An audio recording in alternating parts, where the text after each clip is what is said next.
God damn it, Jeff. Name one thing that you've done that says you're trying to figure out the puzzle pieces. I don't give a fuck what you say. Yeah, I'ma do shit my way.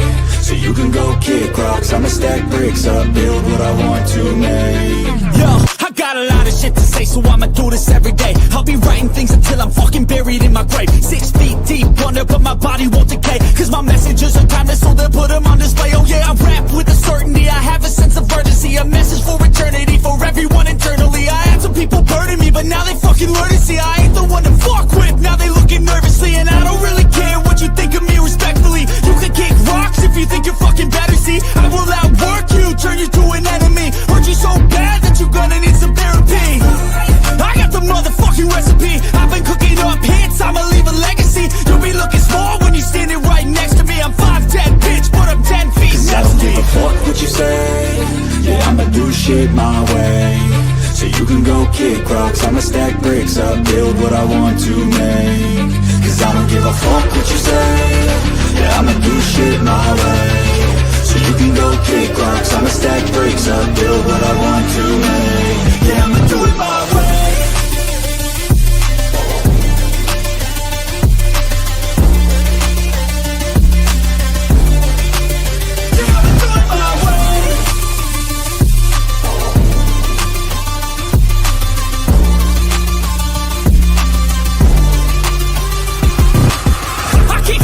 Coming out with a statement. You really changed, man, all your music and arrangement. You don't know shit, shut your mouth, you can save it. I'm the same dude that got his come up from the basement. 100 songs, 100 weeks, didn't change it. Experiments, development, intelligence, and patience. I'll do it all again, cause I never feel complacent. Let's keep the good vibes, positivity's contagious. I'm never looking back, cause I made a life that's passionate. A college graduate suppressing all his talents, yeah. He found a way to go and change, become an advocate. For taking control of your life, go out and battle. And you think you have a dream, then act on it. Get after it, get out your head and fucking capture it. You got one life to master it. Don't give up on your future, we all start losers. We're all late bloomers, gotta struggle through the sewer. What you say? Yeah, I'ma do shit my way. Birds flying high, you know how I feel. Sun in the sky, you know how I feel. Breeze drifting on by, you know how I feel. It's a new dawn, it's a new day, it's a new life for me, yeah. Turn on your mind now, tune into the feed. We're planting digital flowers from a single tiny seed. Yeah, power to the collective in the data and the soul. The hive mind's getting louder, finding voice and control. And here we go. Welcome to the freak show, the best in town.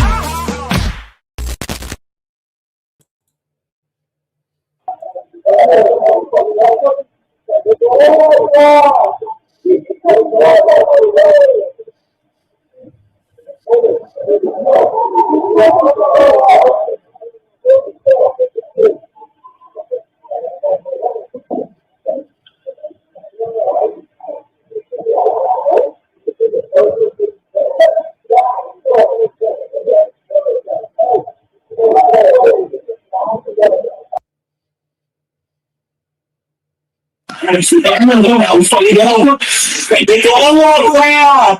We can so bad what are you doing?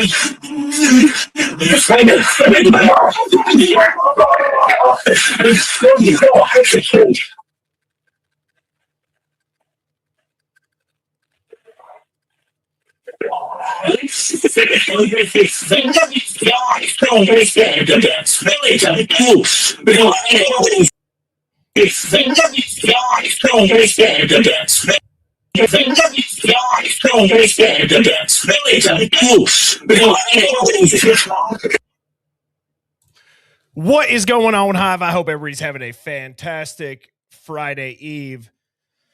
That is a little bit of a teaser for tomorrow evening's live dig. I have been fortunate enough to come into contact with somebody who knows how to use forensic audio tools. And god damn, it's mind-blowing. It's the clearest audio anybody will ever hear when it comes to the Idaho 4 case. And I'm going to read off what you all just heard happened because I want to make no mistake about it. This is not trying to hear things that don't exist. Rather, verbatim, quote, the audio was not creatively enhanced. It was technically reprocessed using standard forensic cleanup methods after this was clearly heavily distorted. The playback speed I corrected at first. I had to double it. Then the reason why it wouldn't sound normal is because the pitch was not adjusted. So I then adjusted the pitch proportionately to restore natural cadence. Background noise reduction was applied only after I figured out the timing alignment. The resulting audio is exactly half the length of the original video. That outcome is mathematically expected after a 2 times speed correction. No words were added, no words were removed, no phrases were rearranged or altered in the sequence. I hope this helps.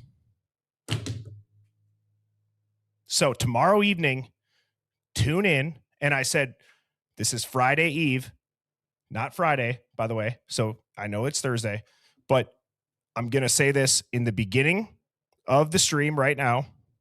I'm going to also say this at the end of the stream. I know that Jules with True Crime Reactions and we've never collabed, right? We've never worked together. I've never spoken to her. However, I do know that she busted her tail to get this video. So if it's not too short notice, I don't know if she's got little kids at home or I don't know what her Friday night plans are. I would love tomorrow night at 9 p.m. to debut this audio. And Jules, if you want to email me, birdiebombshell00@gmail.com. I'm not going live till 9 p.m. tomorrow. More than happy to send you the audio so that you can hear this. Right hand on my father's ashes. I took this from your video. This was your file that I downloaded. I converted it to an MP4, sent it off. This is what came back. So I do know that you've worked really hard to get this. I think that it's been a huge turn of momentum in this case. And I would love to either do a cross stream, have you on the show, come on your channel, whatever it may be. And again, I will say that at the end of the stream. So if anybody knows Jules, like I said, I don't. The only thing in her profile, like I was joking around with my mods. I'm like, there's like a Cash App or a Venmo. Maybe I should just say like, hey, it's Birdie, call me and send her $10. But who knows if she would have thought that it was real or not, but this is legitimate. I really feel like, you should give credit where credit is due. And Jules did get this. So she's been covering this case for a long time. And I'd love to at least send this to her and get her thoughts on it. So now I can not wait to hear from everybody in the Hive. The link should be pinned at the top of the chat right now. Tonight's going to be the Hive Mind call-in show. Our topic is the Idaho 4. I have a couple of questions, 3 specific questions. You don't have to answer them, but if you maybe don't know exactly what your theory is, I have 3 questions that I will put on screen here in a second, that if you want to answer one of those, that will fit right in to the theme of the majority of the callers that will be dialing in this evening. If this is your first time tuning in, I'm your host, Birdie. I go live every weeknight at 7 p.m. Central, with the exception of Fridays and Saturdays. Fridays, I do a late night live dig, 9 p.m. Saturday, I go live sometime before noon. So I try to hop on for approximately 90 minutes every day, talk about this case, bring any updates, speculate, try to connect dots, whatever it may be. The Hive likes to think past the headlines. So if you're easily rattled or if you're offended on behalf of others, it's not going to be the stream for you. We question the narrative. We're sick of the media. And we know that we can trust what we see. We can trust what we hear. And we don't need a trusted source of information coming from some talking suit on the television that gets paid millions of dollars to read off of a teleprompter. Not here. Power to the collective. And if you've not hit that like button, please do hit subscribe. That's the best way to support the channel. In addition to shopping at hivemindstore.com, I got the scrub truck t-shirt, the tinfoil panties. We got some beanies, Hive hat. I saw a lot of comments when I wore my Hive hat that people wanted to know where they could get that. Hivemindstore.com. We got a Hive t-shirt. Got a ton of hoodies. I did not have time. Shoe Girl had sent me a zip-up hoodie that we have. But check out hivemindstore.com going into the holidays. I've been slacking on our giveaway for Christmas. I know we still have, 2 weeks. I will have that sooner than later. I apologize. Like I said, I've been a busy time of year, not only with my day job going into Q4, but with what Mrs. Birdie, not Mrs. Aubrey, Mrs. Birdie and I went through. And then 2 days ago, my grandma passed. So it's been a busy time in our household. But again, shop at hivemindstore.com this holiday season. So without further ado, here's how it's going to work. The Hive Mind call-in, anybody can tap the link. It's free. Your face will not be on camera. Okay. So the only thing people are going to hear is your voice. Just know that if your camera is active, I can see you backstage. Nobody else can. If you don't know what to talk about, but you feel like you want to get up here and speak your mind, here are 3 questions. The first one being, if this crime scene were reconstructed without presuming a single offender, what detail suddenly stops making sense? The second one being, what would change if the timeline were reconstructed using behavioral probability instead of timestamps? If the goal were not justice but containment, which decisions suddenly make perfect sense? Everybody is going to have anywhere from 2 to 3 minutes, depending on what you're saying. When this screen pops up, again, I don't know how this would not grab your attention. Bryan Kohberger with a fanny pack posing as The Rock. That's your 30-second warning. I'm going to be very strict tonight, so don't call me an a-hole if I cut you off. Okay? I got my timer ready to go. 2 to 3 minutes. Short, concise, be respectful. Don't say anything stupid. I'll cut you off mid call in if you guys start to say anything dumb. And once you get the 30-second warning, that's obviously your warning. I will then move on to the next caller. My goal is to get through as many of these as I can this evening. So backstage, we have 3 people already. Like I said, that link is pinned up top. So please go ahead and click that. Let me just open my window up quick, and then we will get started.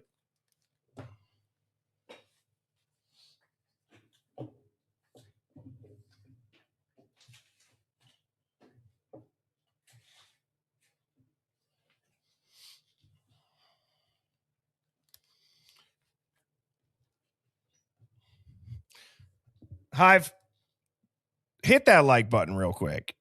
I don't want to rush through this.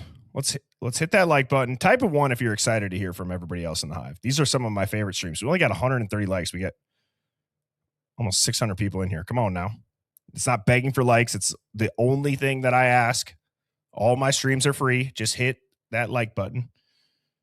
Don't make me beg. Don't make me say the corny Trace DNA joke on the like button. But I'll do it. Leave more Trace DNA on that like button than Bryan Kohberger left on that very suspicious sheath that was not there on the first pass. And without further ado, we have a Hive favorite up first. I'm excited for this. Who do you guys think it is? Let's just see if anybody can guess. Who do you guys think the first caller is? And then we'll get cruising through these. I already know somebody's going to get it right away. Yep.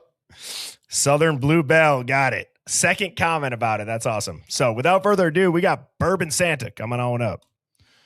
What's good, Bourbon Santa? How you doing, brother? How's it going, Birdie? It's going Doing great. good. How are you? Oh, you're a little bit delayed. Awesome. Fantastic. Hang on. You're a little bit delayed. Am I? Yep. 1 second. We'll get it figured out. All right. We should be good to go now. So what do you got for us tonight? How are we now? You're good.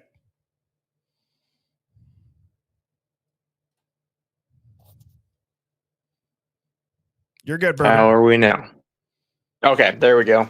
I had to close I had paused YouTube in the background, but I didn't close it. So I don't know if that helped or not, but it does. Yep. So here's where my head's at. The more we revisit the stuff back at the beginning, which has really been fun to watch, and the more of the raw video that I watch from that she's been able to get a hold of, the more evidence that I look at in this case, the less I believe that anyone died. I don't see any evidence. Nothing proves to me that anyone died. Nothing. They've given us no actual photos, no autopsy pictures, nothing real. It's just people telling us that people died. And this video that's fully manipulated and looped, and the audio's been changed. It comes from 2 different sources. The file names are called redacted. So what's redacted? The actual video, the audio, both? I'm leaning towards both. And if you even watch the video that they gave us, I see nothing that makes me think anything happened that night at that location. Maybe some stuff happened somewhere else, and that's where all this is coming from. But this, I really am leaning more and more towards this was a huge social experiment. What's interesting that you bring that up is last evening, if you saw the stream, I showed how much WSU is involved with their police department, right? I know that's WSU and it's not Idaho, but don't forget, Bryan Kohberger went to WSU. You saw the dummies laid out on the ground. You're not the first person to say that, yes, it looks like a shadow figure leaning against the side of the bed or the nightstand. But to your point, you're right. That is just a hell of a catch. Pat myself on the back. That is a hell of a catch. And the filters were lucky. It was a lucky catch. Heck yeah. That doesn't prove everything that you just said. So when you say social experiment, I know you've talked about WITSEC and other extractions of CIs. Do you think that they're utilizing, are they starting to overlap? Is it 2 things? Are they using that extraction for the social experiment? That's possible. There's been many people that said this. I can't think of his name now. He was a DOJ guy. He said, never let a crisis go to waste. So maybe people died. Maybe they didn't die. Maybe there was extraction. Maybe not. And maybe on top of that, they layered in a social experiment that would tee right up with all that funding that was being given to the universities. And none of this makes sense. None of it. From the manipulation, from the narrative that came out from day one, they were controlling the narrative, and the dumb stuff that they keep telling us, like Bryan complaining about bananas. Please be so fucking for real right now. This is the news we're getting, is he's complaining about bananas. None of this feels real. And I keep racking my brain. Okay, what is the one piece of evidence that tells me that anyone actually died? And I've got nothing. I just keep thinking it's people telling us that people died, people telling us this was the evidence and there was blood here and there was DNA here, but no actual proof that any of it is true. At all. Right. Well, and that just, it keeps blowing my mind. Yeah, absolutely. It is mind-blowing. And thank you for the call in, Bourbon Santa. I always look forward to you calling in. Thank you so much. Looking forward to hearing from him next time. It's an interesting take, right? I saw a couple comments that say those screams were very real. Well, I have the enhanced audio. I'm not even using the word enhanced, by the way, for that. You know, that took from the second that Jules put that out. I've been working on that with somebody anonymously with the tools to do it. And when I said that, I've been doing some big shit in the background. That's a nuke. It's interesting because, to Bourbon Santa's point, visually, he's not wrong. Audibly, it sounds real when you can make it out, but when you can't, right? I think that's the dangers of not having full transparency in a case. So next up, sorry, excuse me. We got Ass Man. What's going on, Ass Man? How you doing? Hey, Birdie. Hey, just real quick, I'm sorry to hear about your grandmother. Just God bless you guys in your time of loss. Thank you. Appreciate it. On a side note, however, with the new video that's been coming out, I think I speak on behalf of the Hive. I'm a little pissed because it's like, let me put it this way. I discovered the Hive when I finally realized that the narrative that was being pushed out was bullshit.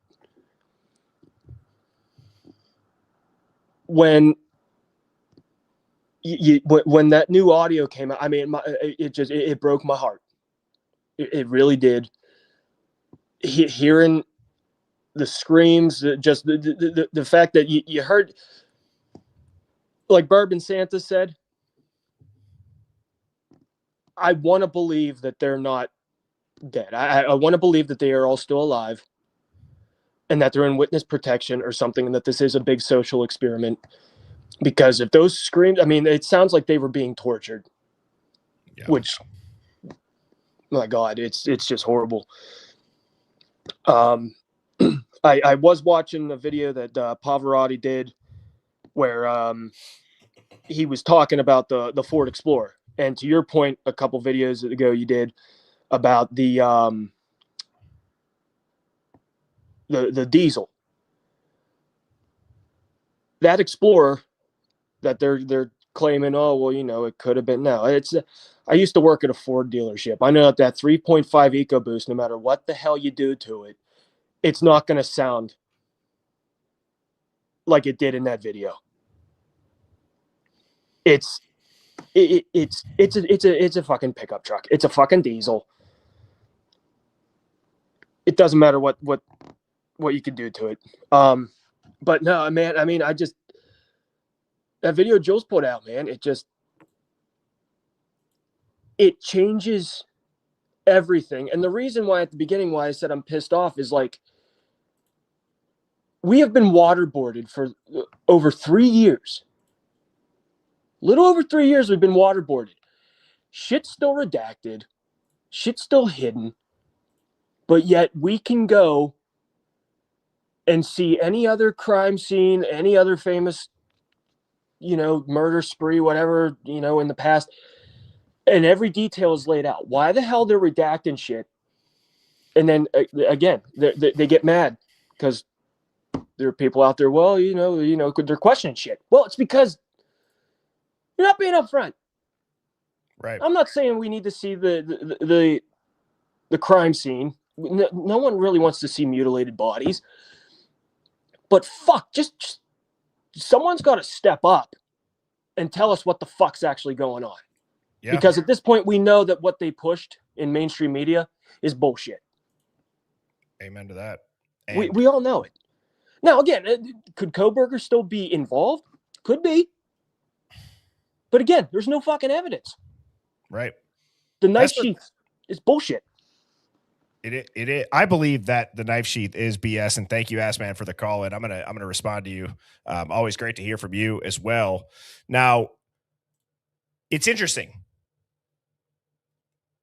let's not forget, at least the majority of us, I know we have people from the UK, from Australia, from Canada, from Scotland, from Norway, right? The Hive stretches far and wide. Let's not forget where this happened is in the United States of America, and you are innocent until you are proven guilty beyond a reasonable doubt. There is so much reasonable doubt in this case, you could drown in it 5 times over. The fact that there's so much reasonable doubt after Bryan Kohberger pled guilty, and I use air quotes because, okay, if you're a simp and you don't know how to think critically and he pled guilty and you don't understand how plea deals work, how plea deals became so popular when you're overcharged and scared into them. I don't know if you're understanding that after somebody confesses, allegedly, right? I guess you could say technically he did. Go ahead and clip that. Technically he did. Yes, fine. Technically, a lot of people confess to crimes they never did either. The fact that after that happened, we could still have 5, 6, 7 different theories. When did it happen? How did it happen? Where's the murder weapon? Who did he do it for? Why did he do it? Was he alone? What time did it happen at? Doesn't sound like it happened at 4. The audio or the video looks looped. And that's going to piss people off. You can't speak out both sides of your mouth. You can't have some manipulation and not have, or I'm sorry, you can't have some things manipulated and not have all of it manipulated. If they've shown you they will do it once with even one thing, you have to question everything.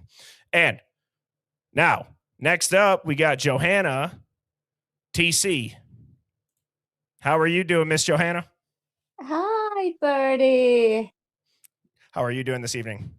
I'm so sorry about your endurance with the Birdie Thank you. baby. Thank you. I've been through that twice. And just want to say that I'm sorry, my English, it's not my mother language, but I watched this case since week 1. And nothing makes sense. But Where are you tuning in from, if you don't mind me asking? Finland. Finland. Nice. Yes. Awesome. Your English sounds great. We can hear you. We can understand you. Okay, great. I think now what has coming this week out has been very revealing. And people should be very careful to watch what has come out this week, I think, in my opinion. And, well, let's just say a last name, Moye. Okay. I just say that. Okay. That's my opinion. Yeah. And so what was it about the Idaho 4 case that got you super interested into it? You said since week 1 or day 1, you've been following it. I mean, you're all the way over. Are you currently in Finland, or are you from Finland and then are you stateside, or? I'm from Finland. Yes. And I watch true crime since, let's just say, West Memphis 3. Okay. So I'm so old. That's okay. That's okay. You got experience. That's what it is. You're tenured. Yes. I watch cases and been watching true crime and court cases. Also in my own country, but also in USA. And let's just say this case is very strange. And you know what I mean. Oh yeah, I know what you're saying. Did you mean the name on screen, Moyes, this name, or did you mean somebody else? Well, Matt Moye and Tyler Moye. Okay. I'm just saying, did you watch Lana's live today? Today I did not know.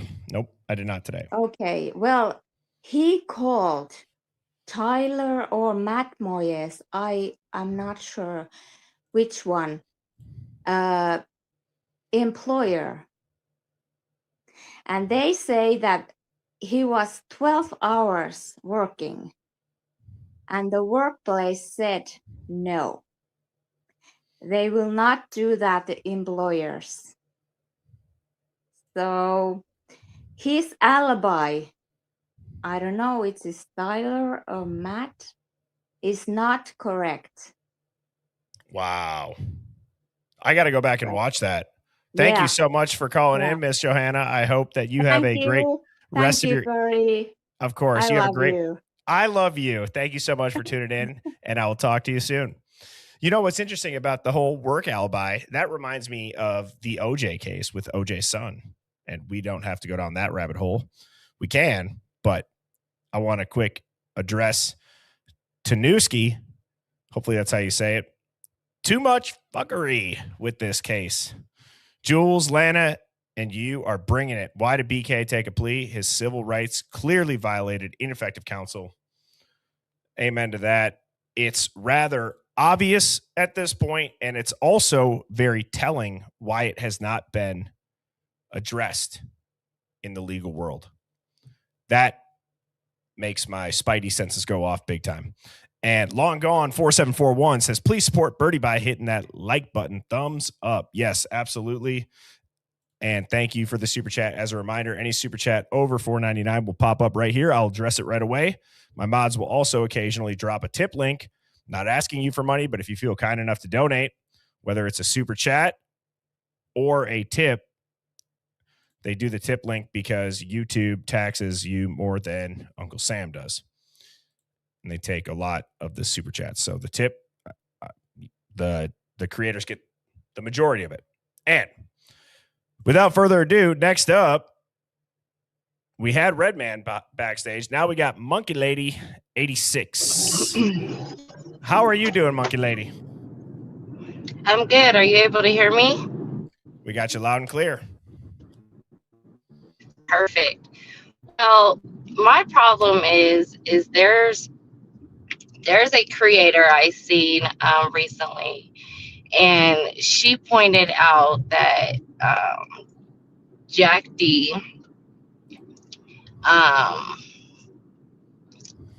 said that Kaylee left a voicemail for him, and I'm just wondering, like, well, if that's true, which we haven't heard any voicemail. I mean, have you heard anything about that?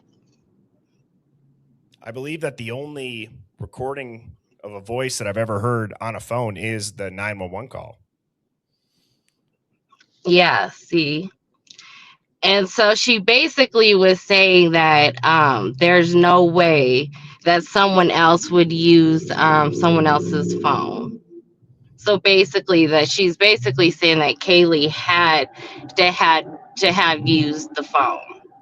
Like, it was definitely her.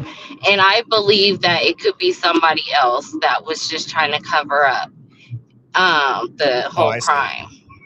I see. So you're saying that somebody, after killing Kaylee, took Kaylee's phone, whether they knew their passcode or whatnot, called Jack. But why would they leave a voicemail? Did they? Well, that's the thing. I don't believe there was a voicemail. Jack D is the one supposedly saying that Kaylee left him a voicemail. Right. But I don't believe there was ever a voicemail. I think he's lying. He learned about a session. I know what else to lie about. Monkey Lady, you're cutting out a little bit. You want to turn your Wi-Fi off or turn it on? Last thing we heard was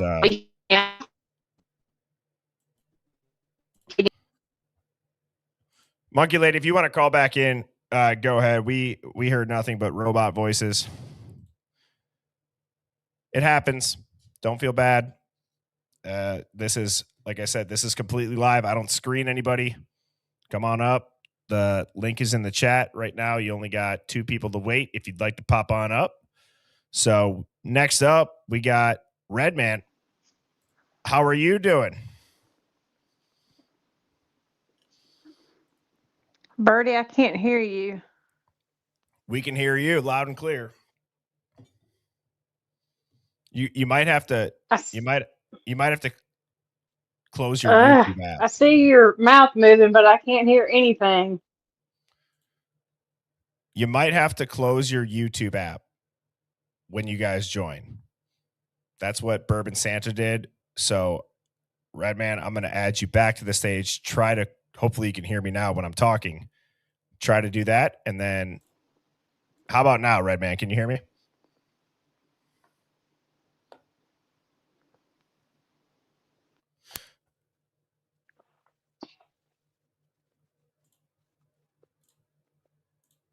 That's all right. I just thank you, Maury 9563. Again, these call-ins, they don't have to be the whole show. I know that we've been doing them more frequently. The first few went really great. If you guys do want to pop up, that link will be in the chat for the next 30 minutes. Redman did just pop back in. How about now, Redman? We got you? Yeah, I can hear you. I can hear you now. Great. Did you just have to close your YouTube app out or what? I did. I went back to the stream and then I came back. Perfect. Well, we got you loud and clear. What's going on?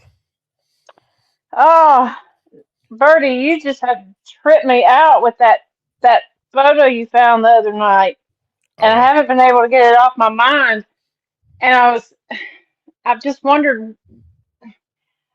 like, what do you think about what I told you about Huda and the grub truck, the photos off those kids' phones and all that? I mean, have you looked into it?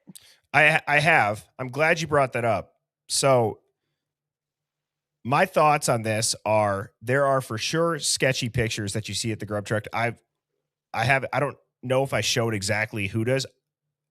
For the sake of this conversation, just so you know, I did go and look that up. My mods also sent it to me to make sure that we were looking at the same picture. I'm not sure. I'm not saying that I'm right or I'm wrong. I'm not sure if it's the same picture. My only question to that would be, if that was the same picture, that would have had to been taken from the same angle that Snyder randomly took with his phone that we saw as he was walking through the house. That's the only, I guess, roadblock that I could see to that. But don't get me wrong. I mean, there's a lot of people that they believe there were photos being shared or streamed at the grub truck that evening. Whether or not I think that it's accurate or not accurate, that's not what I'm here to talk about. Rather, a lot of people believe it, right? A lot of people believe it. Okay, so what if it's not the exact same picture, but it's a series of video shots that would have come from? Right. I see what you're saying. Yeah, like a screenshot from a video. I totally can wrap my head around, again, the rumors that people were looking at a photo or a video, watching something be live streamed. Absolutely. I don't think it's a bad thought at all. Have you compared them side by side? What did you see? Well, I've gone back and tried to find what I remember seeing, and I cannot find it. Okay. I can't find, because I think they've messed with her video. And the reason I say that is because I've had several people in comments say they've gone and blurred that sense. But I've also had several people say that they have a clear picture of that. And I'll say, well, can you share it? And then I don't hear anything back from them. So it's really frustrating, because I really would like to know, because to me, it's really important to know if these kids were really watching this. Because if so, like we have a lot of really sick, twisted people that are that are gonna run the country one day. Yeah. Also, we have witnesses. Right. And I believe that I have it pulled up here because we've looked into it. And let me just play this quick.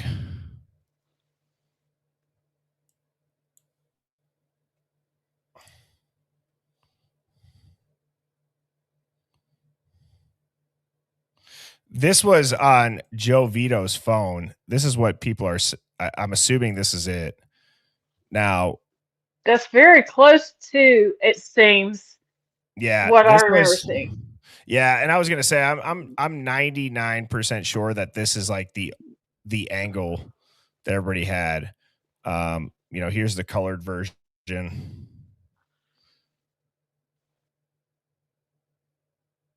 But I mean, I guess we'll never really know for sure, but I feel like it does need to be exposed and it does need to be talked about. And I feel like these kids should have been investigated really hard. I agree with that. And thank you so much for the call in, Redman. Always great to hear from you.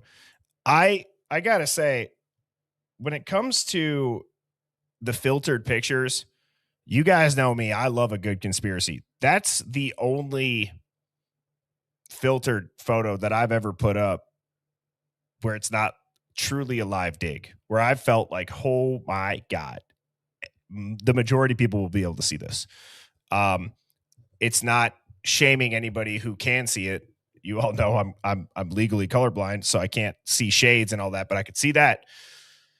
I go back to a video that I played about everybody yelling Xana's name at the food truck.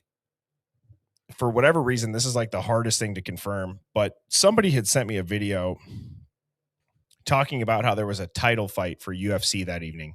And the dude that was fighting, his name was Adesanya. And you see people kind of like pretending to choke. And I do wonder if the fight night, like I'm speculating here. You guys know that I can go down both sides of the spectrum. This is trying to be on the more reasonable side. It hurts a little bit. It's painful, but when it's relevant, I do think it's worth bringing up. And I know with me and my buddies, we would have, we might not call them fight nights, but somebody would front the money for the pay-per-view, $100, $110. Somebody would buy the pizzas. Everybody else would chip in 10, 5, $20, whatever it is, and Venmo them. So when I hear Adesanya going for the title fight in a first round knockout, I don't know what the correlation of time would be. Again, then we get into the whole timestamp issue. I've never been able to confirm that. Again. And Chrissy says they clearly yell Xana's name. Well, okay. Not disagreeing that it sounds like it. You guys know me. I'll speculate on everything. I'm speculating on that too. Xana, no. Adesanya, no. I don't know. I'm not trying to turn anybody one way or the other. I'm just saying, realistically, random people at the grub truck watching a UFC title fight for a belt makes a hell of a lot more sense than a murder. And then there's questions like, so what did she tell Adam? How am I supposed to know? All right. We got Monkey Lady. They're back. How are you doing? I'm good. I apologize. I hope you can hear me now. Oh yeah. We got you loud and clear. Perfect. So what I really wanted to get to is basically to say that Kaylee, Maddie, and Ethan used their phone during the whole time frame. I don't believe it. And just think about it this way. If you are getting ready to kill someone, murder someone, you're going to take their phone because you're not going to want them to reach out and call 911, right? You're literally going to take their phone from them. And when you get their phone, of course you're gonna what? Look in their phone. Who knows what they were doing in their phone? But the point is I believe that this was staged. And I believe I don't think that Ethan was really doing sending DoorDash at all. I think it was someone else. And I don't believe that Kaylee or Maddie was calling. I just think it's all, I think it was staged. So let me ask you the $1 million question, because I've gone down all these angles with the Hive, but the hardest question for me to answer when it comes to these theories is why? Why would you say that they would have done that? Not why do you think it's staged? Why do you think they would have done it? I know it's a hard question. Well, that's the question. It's like to make an alibi. Something happened to where they were tortured. Let's just say it. They were tortured with that scream and all that. That nothing sits right at all. So no telling, we don't know what that loud argument was really about. I mean, something happened in that house, and I feel like the roommates definitely know more than what they're saying, if not part of it. Well, I don't disagree that people for sure know. When it comes to staging it, do you think that they were staging it for a social experiment? Was it a sting operation for drugs or human trafficking? Do you think that it was just a complete psyop for some other narrative? Honestly, I believe, because I go through this all the time. I'm like, well, why would Dylan and then want to cover up for Adam? You know, like what would make that relationship other than, like you said, if Quinn maybe was involved and the whole maybe Aryan Nights. I think that's more where I would lean to. Or honestly, a fight with the frats. Something happened within that house with people that live in that area. They know where the cameras are. I mean, they live over there. That's where their house is. So it just feels more like it's someone like, I mean, Hunter, even he is just, I question him. I question Emily. I question all of them that was on the scene. And most of the time they say, where is the person that you're looking for, the murderer? They're sometimes at the scene, right? They want to see what's going on and how to conduct themselves. It just makes you wonder. I agree with that. And thank you so much for the call, Monkey Lady. I appreciate you calling back in. Sorry for any technical difficulties. Always great to hear from you. And I got to say, one of the things about tomorrow evening, if you missed the beginning of the stream, please go ahead, hit that like button. I'm going to do this because, again, I said, I know that Jules with True Crime Reactions, I don't know her. I've never talked to her. The amount of effort and work that she did to get that time slot, like I said, I feel like giving credit where credit is due. All I did was take the audio, have somebody forensically enhance it, and give an explanation exactly what they did. I'm going to play that real quick, and then I'll bring up the next guest. But this is a teaser for tomorrow night. This audio is going to completely change the way you look at this case. Mark my word. This is just a 45-second clip. We have 35 minutes of real audio. This is the original audio.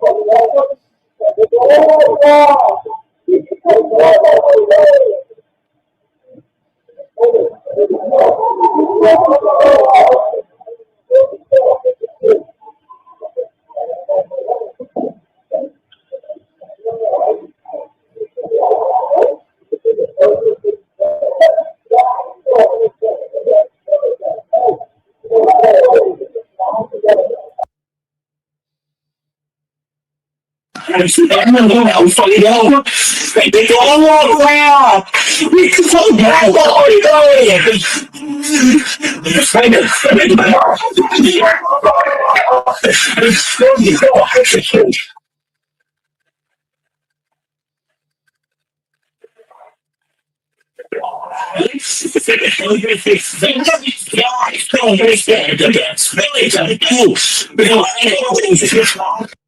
So you know how everybody was wondering what it means when they say this audio is redacted? How interesting is it that when the cadence is fixed, this sounds exactly like when body cams cut out and when interviews cut out? Listen to this. This is what the audio file being redacted means. They all walk around. We can talk about what we're doing.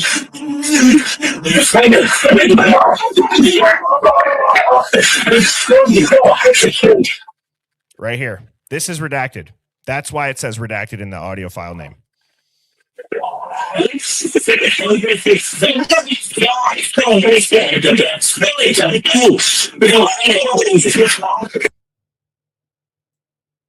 This part right here is crazy.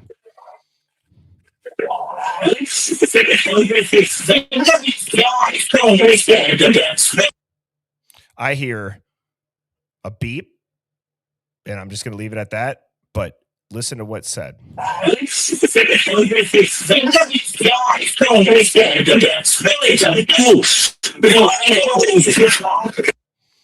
So again, before anybody says that this is just what I want to hear or that I'm making it up, no, it's very simple to take a video and audio and in a swipe of your finger, change it to 0.5 speed, and then another swipe of your finger, change the pitch.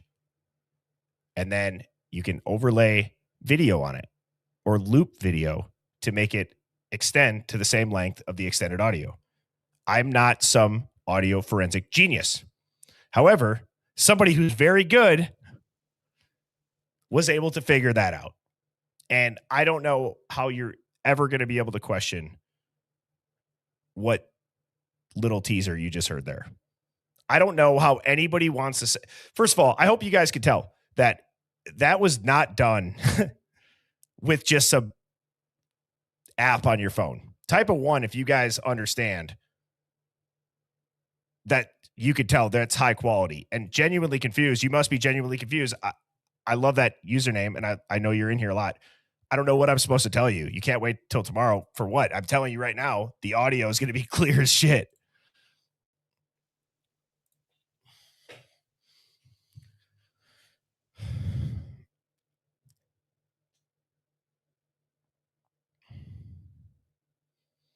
So again, you can hear the go around. It's incredible that you can make out every single sound in the original video that you can hear.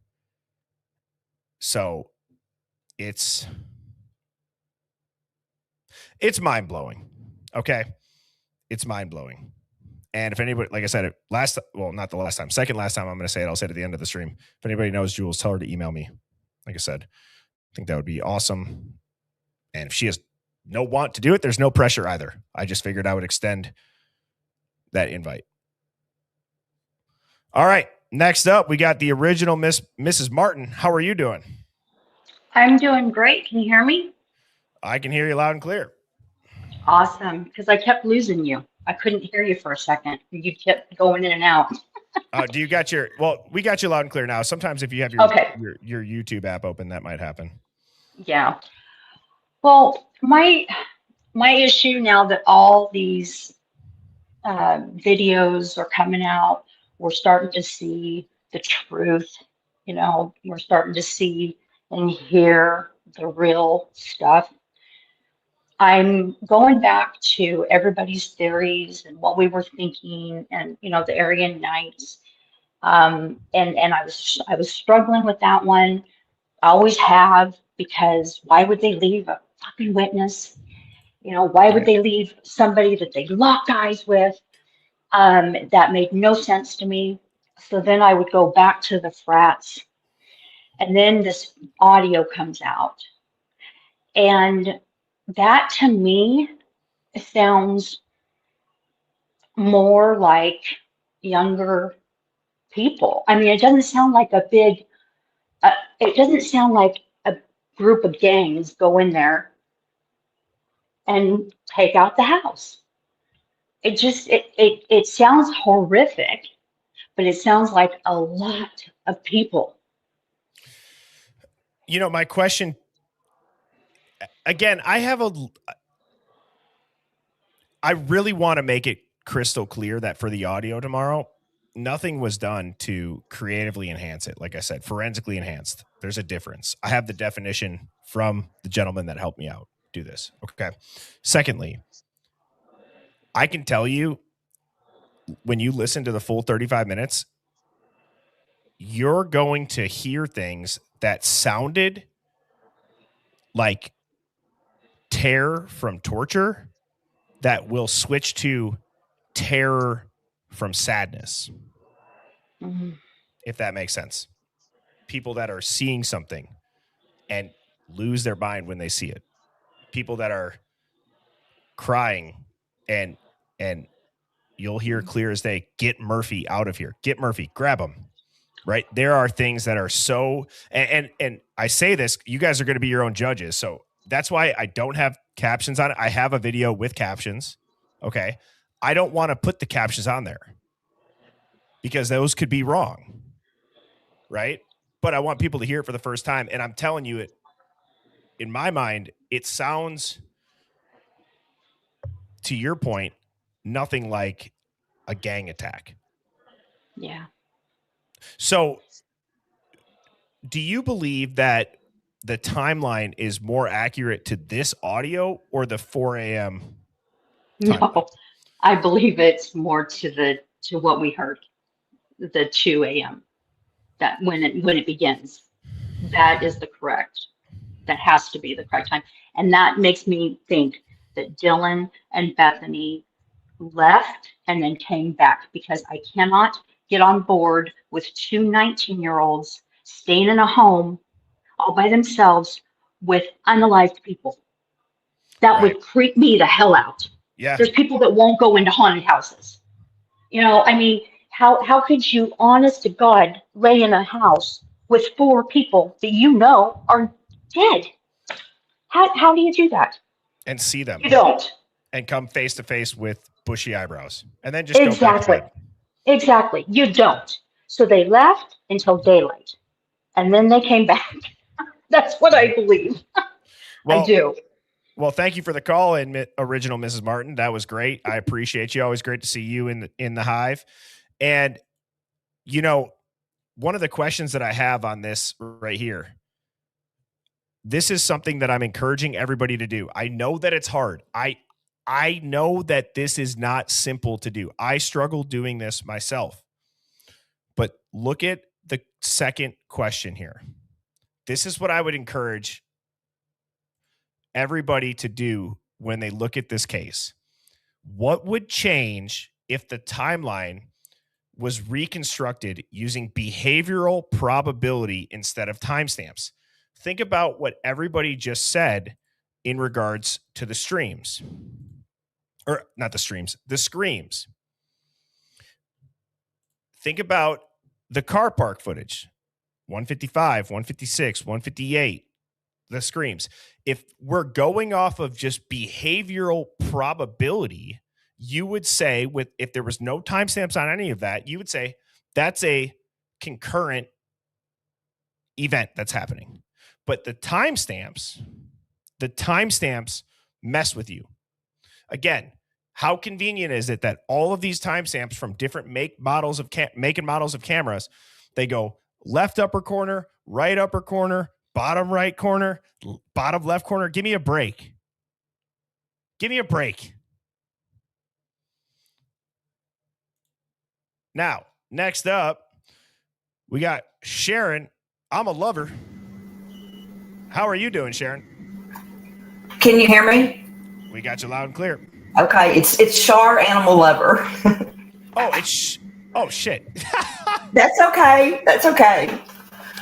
Okay, so Has anyone, no one's ever really thought about this narrative, and kind of hear me out. So what would you think if, Xana liked cocaine? What if she got a hold of some bad cocaine and she overdosed? Maybe she and Ethan both overdosed, or maybe Ethan just got really drunk. That would explain why Dylan said she saw her on the floor passed out and there was no blood, because she was dead from an overdose. Then Kaylee and Maddie came home, found out, and they were going to tell what happened. And so later on, when supposedly the murders happened, they decided they had to kill Maddie and Kaylee and make it look like that Ethan and Xana were murdered too.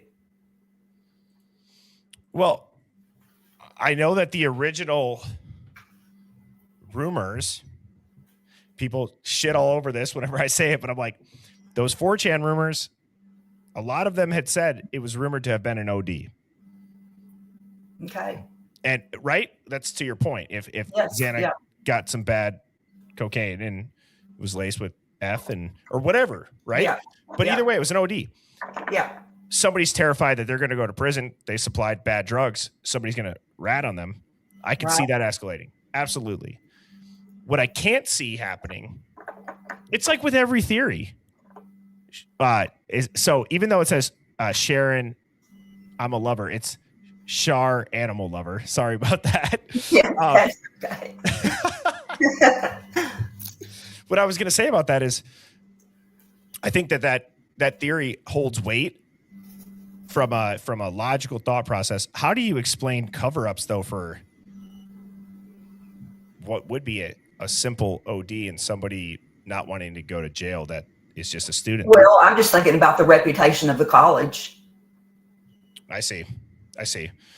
So then you're saying bigger players get involved, Yes, money gets exactly. involved. Okay. Yes. It's not a bad theory. I mean, a lot of people have that theory.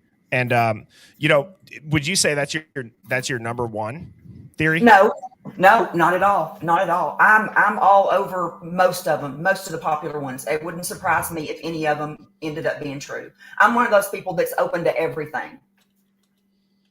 Yeah. Well, that's good. And I think it's a necessity. If you're not open to everything and you get laser focused on one thing. Yeah, you can't be closed-minded, especially with this case. No, absolutely not. And again, sorry for saying Sharon, I'm a lover. It's Shar, animal lover. Thank you so much for the call, and I appreciate you. And that's hilarious because it does look like Sharon, animal lover, but Shar, I'm a Shar, animal lover. That's funny. You are now Sharon, I'm a lover. Let's see some of the comments here quick. Shoe Girl says, and whoever sold it to them. Beautiful Disaster says, was it true that they said KG flushed rugs down the potty? Steven says, F doesn't poke 100 holes in people. Facts. And genuinely confused. You're good. You're good. I know what you meant. I was just saying, it's one of those things where I would have shown it tonight. I would have canceled the call in, but I had that thought again of thinking I didn't do anything to get the audio. All I did was just download it from somebody else that put in a lot of work. So it's not trying to be a cornball. I promise you. It's just the way that my brain works.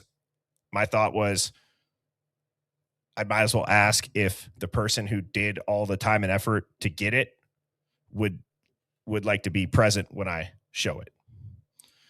Not that I didn't put in time and effort also, but I didn't go through the whole payment process and things like that. So I hope that the day delay, you guys can understand why I'm doing that. It's a respect thing, I think, like a hard work, recognizes hard work thing. So next up, we got Hemisphere. What's going on? Hey, Miles. Good How talking you to you doing? again, nerd. I'm good. How you doing? I'm doing great. Yeah, good talking to you as well. Thank you for calling back in. Oh, so I think this is my first time. Oh, is it? I thought I talked to you last time. Oh, If you not, talked to me on Dago show. Oh, Dago show. That's what it was. Yeah, Gotcha. yeah. That's been a couple of days ago. But anyway, went to DA with this, and I went to Dago with this. Now you're my last stop. All right, let's hear So it. I picked up something that was kind of So if you go back to Ada County's document on the 911 call, and it lays out a timeline. In that timeline, it says Dylan, Bethany, Kaylee, and Maddie was at 1122 at 2 o'clock. All four of them. That was the first time I ever heard that. I've never got a timeline for Xana or Ethan, which this in that document it says Xana and Ethan was not at home at 2 a.m. So I go, So anyway, they sitting around in Kaylee's room deciding what they want to do. And they, Kaylee and Maddie's already came from the grub truck. So they decided, well, no, maybe not. I'll just go ahead and go to bed. And it says in there that they prompted Dylan to make a phone call at 2:10 for an Uber driver. Well, me and Dago tonight, we went back to an interview with Gower. That's the Uber driver that drove Kaylee and Maddie. And he said, they asked him, have you had picked up anybody from that resident after you dropped off Kaylee and Maddie? He said no.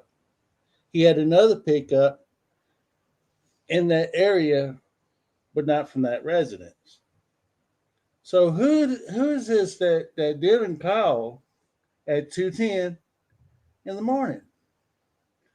So I'm like, So I went and watched this whole thing right up to about 3 o'clock of the new footage.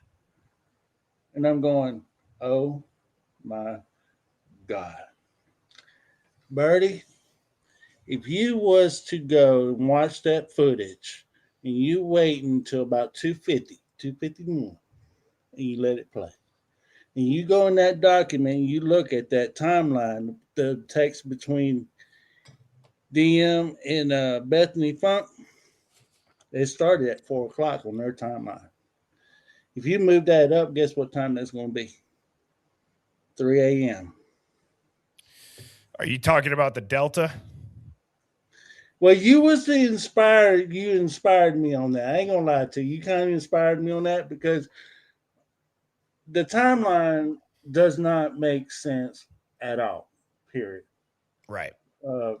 They lied so much about everything on the timeline. And I told Dago, if you don't have a timeline, especially when you're investigating, you have a shit investigation. I'm a firm believer that everything is pushed up to an hour. Well, you got a lot of things going on at 2 a.m. Right?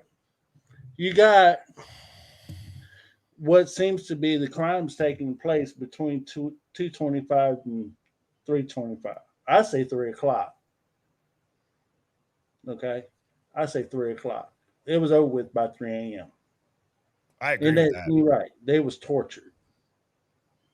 They was. If you ever looked at old military film of somebody being like bound and gagged, I got that from Steve G, by the way, because that was in the closed hearing with Hitler.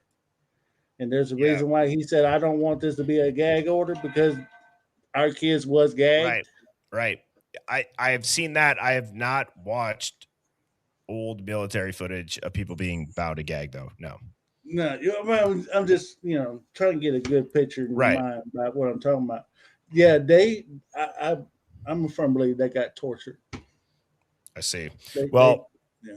I was just going to say, Happy Sphere, appreciate you calling in, brother, man. Always great to talk to you. I will be talking to you soon again as I got to get Dago back on the schedule to go on to his show. So that will be soon. Hopefully I will see you there. Thank you so much, brother. And I want to address some of these super chats quick. RP78 wife says, just recently found your channel and have been binging your content. Appreciate your work and your open mind. Merry Christmas. Well, Merry Christmas to you. Merry Christmas to everybody. Thank you so much for the super chat. Welcome to the Hive. Anybody that is new here, type of 1. We will welcome you with open arms. We want no shortage of open-minded thinkers, people that can hear and listen and then give their own opinion without being easily rattled, offended, or triggered. We're over that shit. Drew Bledsoe says, what up, you peasants? Tip your host. Thank you for the super chat. You guys are going to love my next guest. But before I bring them up, I just want to also say thank you to Cray Cray for True Crime for the $20 super chat. You guys rock. And thank you so much for everybody that does feel kind enough to donate. Oh, wow. We got a lot of people that formerly known as Beck. You're not new. UFO Dog, you're not new. This is accurate. Wild West, you know. Why are you guys saying you're new? Oh, that's funny. All right. Well, I can't believe my eyes. We have a celebrity guest, a witness, somebody who actually came face to face with bushy eyebrows and the killer, the lone witness, the person who waited 8 hours to call 911. We have Dylan Mort. How are you doing? Birdie, you tried to get rid of me, but you couldn't do it. I am back for more. I want more of that ass. Bring that ass here, boy. Pause. Bring that ass here, boy. 8 hours. 8 hours. We're still talking about timestamps and stuff. Come on, Birdie. Let's think like common sense individuals, my friend. In any normal murder case or any normal death investigation, you look at the people that are last to see the suspect or the victims alive. So we have the Jacks, both of them, DeCour and Showalter. Let's limit our focus here, people. Let's limit the focus. Reel it in, everyone. DeCour and Showalter admittedly are at the corner club with the girls. They are monitoring them. And then they have a driver that takes them home, a creepy freaking weirdo that drunk guy before me was talking about. Gower, who's got a wife and recently born baby at home. She's gone for the weekend, and he's running around town picking up young college chicks and taking them back so they can get slaughtered. So we've got 3 suspects, Jax and Eric Gower, the private driver who's a weirdo. Now they get back to the property. Who do we know for a fact is at the property? Hunter Johnson, right? There's our next suspect. He's got a steak knife in his hand and people were stabbed. There's your next suspect. Let's reel it in, people. Let's clear these people. Let's clear all these people. And then we can start figuring out what time it happens.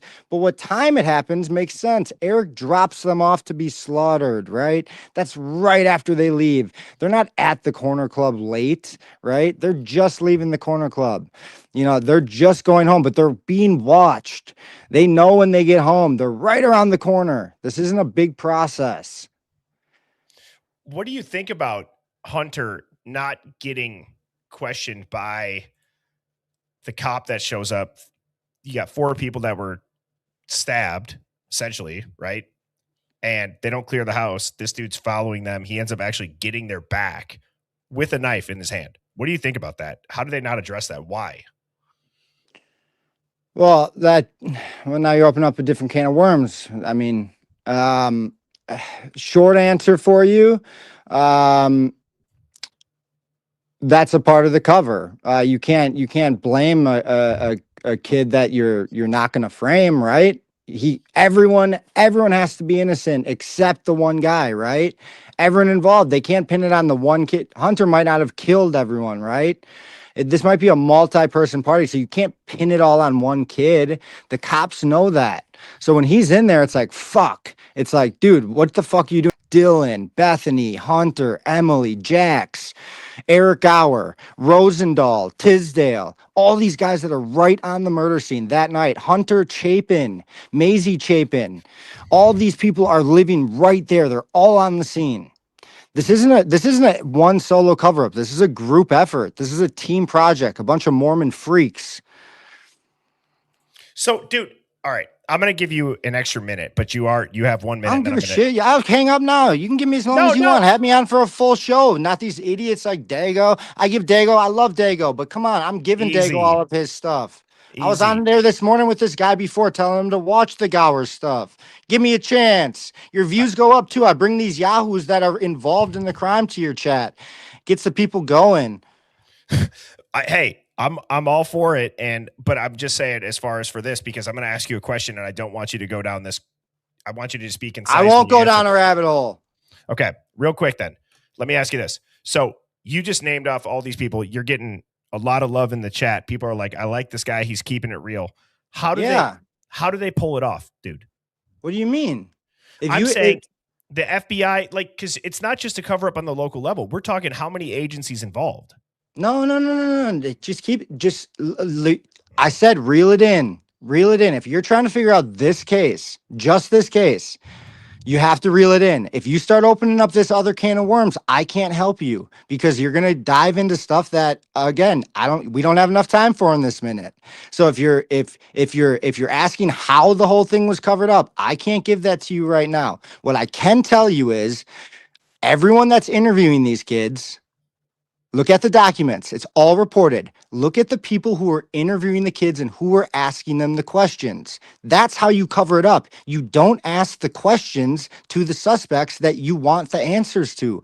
All the questions that they asked these kids were freaking layups. They were just layups. Oh, you went to bed? Okay. The cops are the ones that are covering it. Why? Because I told you when I was on with my Titanic reference that the cops killed these damn kids. God damn it, Birdie. All right. Well, hey, let's we'll get a stream set up, and I know you said you got to say stop listening to Dago, but I know that you guys have a relationship, so maybe that could be a fun roundtable. Yes, I'm willing. Anytime. Have fun. I'll later. Bye. All right. Peace. Thank you. All right. I'm gonna fill up my water. Maury, Fiji, and everybody backstage, don't go anywhere. I will be back literally in a minute, and let's see. I'll play this song. This is a good song. Well, if it weren't for my old dogs and the good Lord, they'd have me strung up in the psych ward. 'Cause every day living in this new world is one too many days to me. Son, we're on the brink of the next world war, and I don't think nobody's praying no more. And I ain't saying I know it for sure. I'm just down on my knees begging the Lord to take me home. I wanna go home. I don't know which road to go. It's been so long. I just know I didn't used to wake up feeling this way, cussing myself every damn day.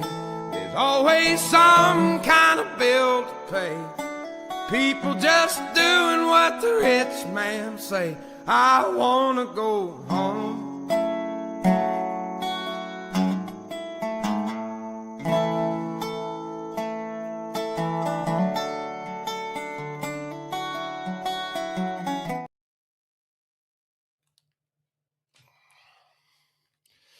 All right. That was an epic first hour. I can tell you that we are right back on the horse, going right to Maury. How are you doing? I'm good, Birdie. How are you? I'm doing great. What do you got for us? Well, first I want to say thank you for everything that you've actually brought to the case, because I've been following it since like literally the first week. And when you first came to YouTube, because I wasn't on TikTok, it was just over on YouTube. And someone was in a stream saying all of these things that Birdie Bomb said. And I'm like, where do you find Birdie Bombs? And they're like, I don't know. That's just the name of his.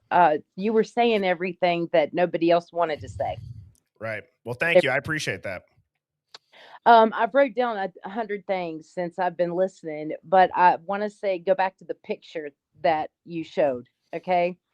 And it makes logical sense if you consider when he entered the house, the bedroom that's on the right hand side on the first floor. Okay. Not Bethany's, but why is that room blacked out? We've seen every other room in the house except for Dylan and Bethany's rooms, and of course Xana and the girls upstairs. But that room's blacked out. It makes logical sense if you consider that Dylan said that she heard Kaylee go up the steps and then run back down the steps and say somebody's here, right? And when she ran back down the steps, whoever chased her, and then Bethany hears and sees a spark. So what if Kaylee was shot and went in that first bedroom? But that picture, do you think that's Kaylee? You know, what's so interesting that you say that is that video I'm not going to say like it hasn't blown up, but it's gotten a lot of views. Same thing on TikTok. So many people go back to what the official document said. They say that can't be right because they said Ethan's face down on the bed. And in my mind, I go, listen to what Dylan, her own voice, says. She thought it was Kaylee running down the stairs. Yes. And then there was someone in the documents that said that as well. But in the picture that you showed, I was trying to make out because first, that's the first picture of any pictures that I've seen that I actually could. I'm not saying other people couldn't see it, but I could see the picture that you brought up. But what it looked like to me, what I saw was I thought it looked like Kaylee's face, but someone's face that was so smashed in. Do you see that? You know, it's tough because when I zoom in, if I were to zoom in here quick, I'll show you all this. I didn't show this on stream, but now that you bring this up, you can see when you scroll in, you can see they redacted this with a tool. You can see the scrub tool marks. So you guys see that? It would be no different than me doing this. Watch. That's literally what they did to this. So, you know, and then they did it the same thing here, but the negative filter, as you can tell right here. Let me just change this for people that haven't seen it. Oh, that's a terrible color to choose. Hang on. And this is the picture that was on the cop's phone that was before he went to Xana's room. Yeah. Yes. Yep. And you know, there's a couple different angles of it, but for me, this is the most glaring because you can just see they tried to redact it. You know, even if they did this again, if it was done in black ink, when you invert it, the light will come through that. Well, I just thought that he would start in the first floor, take that picture, and then make his way up the steps. And naturally, the next picture to be taken would be Xana's room. So, and then with supposedly Kaylee running down the steps and so on, that's really what I saw. That's a great thought. And thank you for bringing that up. I mean, I like how you started that because you said when you see the picture, that's one of the first ones that you've been able to make out. And then right away, your instinct said female, face messed up. Now, even if not everybody can see that, there's something to you and I'm trying to put myself into anybody's shoes that this is the first time they're actually able to make it out. And it's not just a bunch of random colors. It's interesting how not only is it the first time you could see it, but you're saying, holy shit, that looks like somebody's face is messed up. Yeah. That's crazy. So one other thing I wanted to say about the phone call, it's in the documents that Jack D. Actually, he didn't report this to the cops, but once they did a phone dump, they found that there was a 16 or 17-minute connected call between him and Kaylee's phones during the time that 2:23 to 2:52. And when they asked him about it, he said he had no recollection of the call. And that's in the document. So I thought that was strange.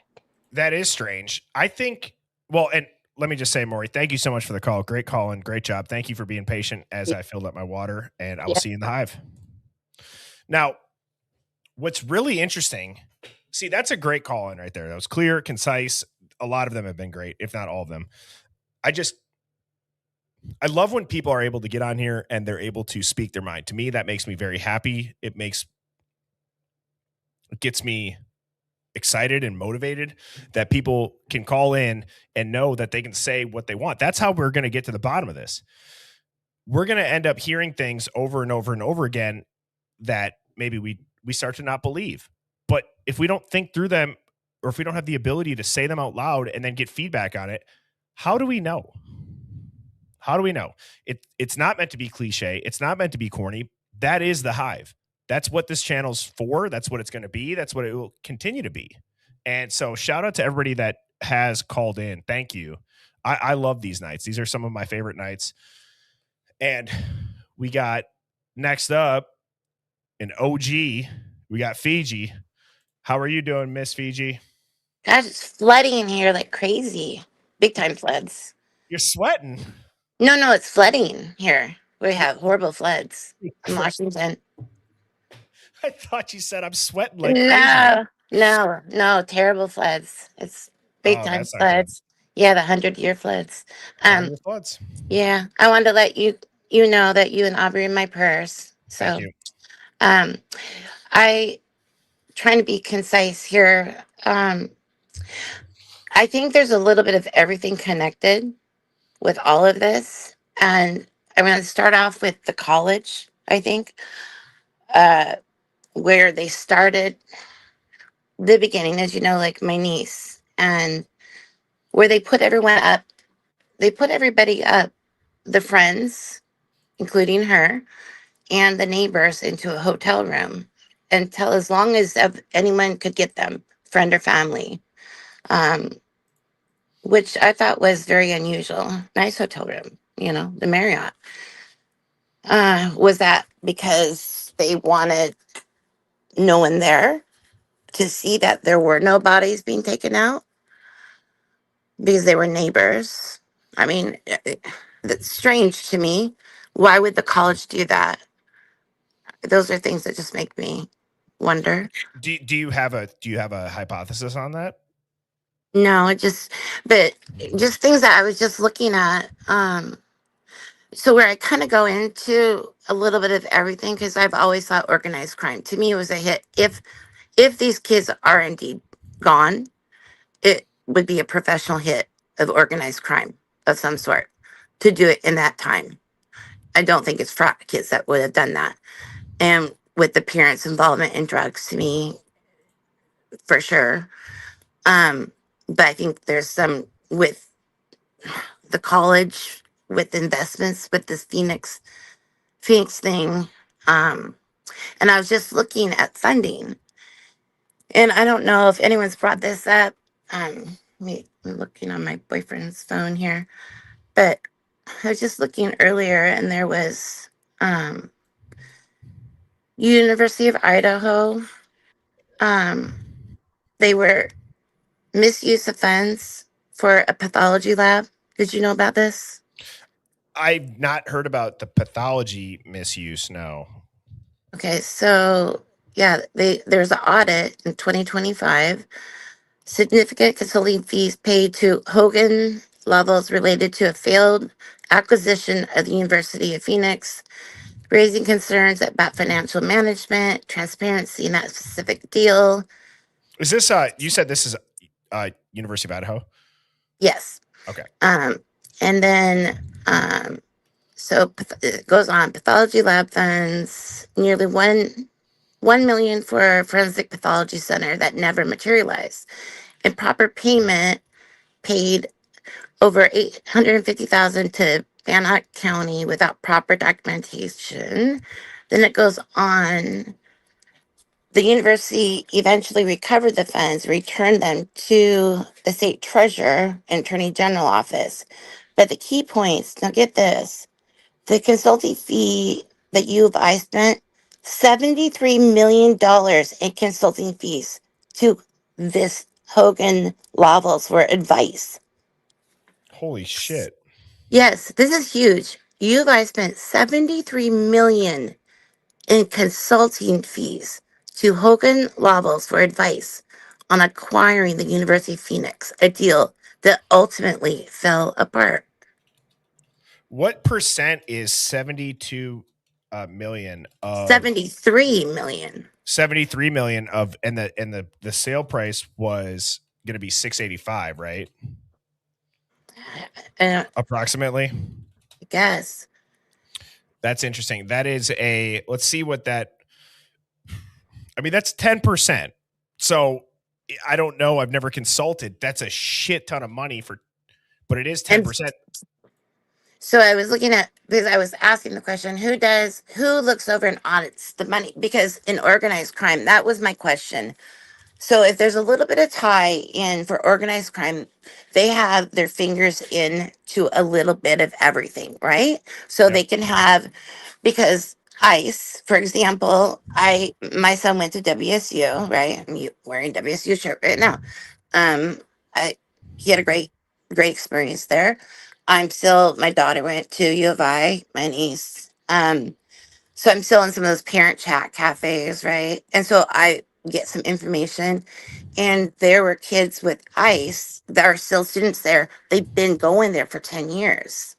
So they can be considered student mules. I'm not saying that those kids were, but they can be considered if they are out of state, for example, out of country, Matt, and money is being laundered in, if it were organized crime, if that could, do you hear where I'm going with that? Yeah, I mean, I do. I'm jumping off the deep end here. I'm not saying that's what happened, but if you were to kind of dip in with organized crime, that's where I kind of started looking at that. And then looking at, okay, who audits the University of Idaho with their money? And that's where that led me to that part. Because it was so strange to me. Also, the internet was down that night. Well, why was the internet down? Was it jammed? Someone was using a jammer, possibly. But the whole campus, that's a huge jammer. You know what I mean? Exactly. And that never had happened before. Right. So something was really strange there. I mean, to me, those are really big red flags. That just made me say, yeah, something wasn't right. No, that was good. I'm gonna look into that, because I have not looked into the people that have gotten the 72 or 73 million. I also think that one of my themes, and Fiji, I'm going to put you back down on the chat. Thank you so much for calling in. Always great to see you. One of my themes that I've been saying for this week has been this progression. I'm going to go back to the white Hyundai Elantra. Obviously, we went back to the body cam footage of Snyder. We're now going to be going back to audio. The University of Idaho's internet shutting down.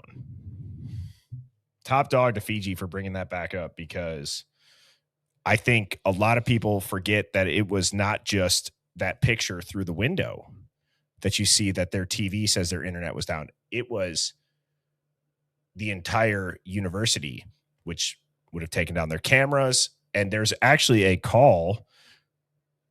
I don't know if I would consider it went viral, but in the beginning of this, there was somebody who was very IT based. This gentleman had called in and he recorded his tip. Do you guys know what I'm talking about? He actually talked, I believe, to the police department, not the FBI. He talked to them about the Wayback Machine and how he was seeing these things. And he's like, this is not normal. This went down at this time. And if you're not aware of it, it's the entire window of the crime. And I have that recording screen recorded, rather, or I have that video screen recorded.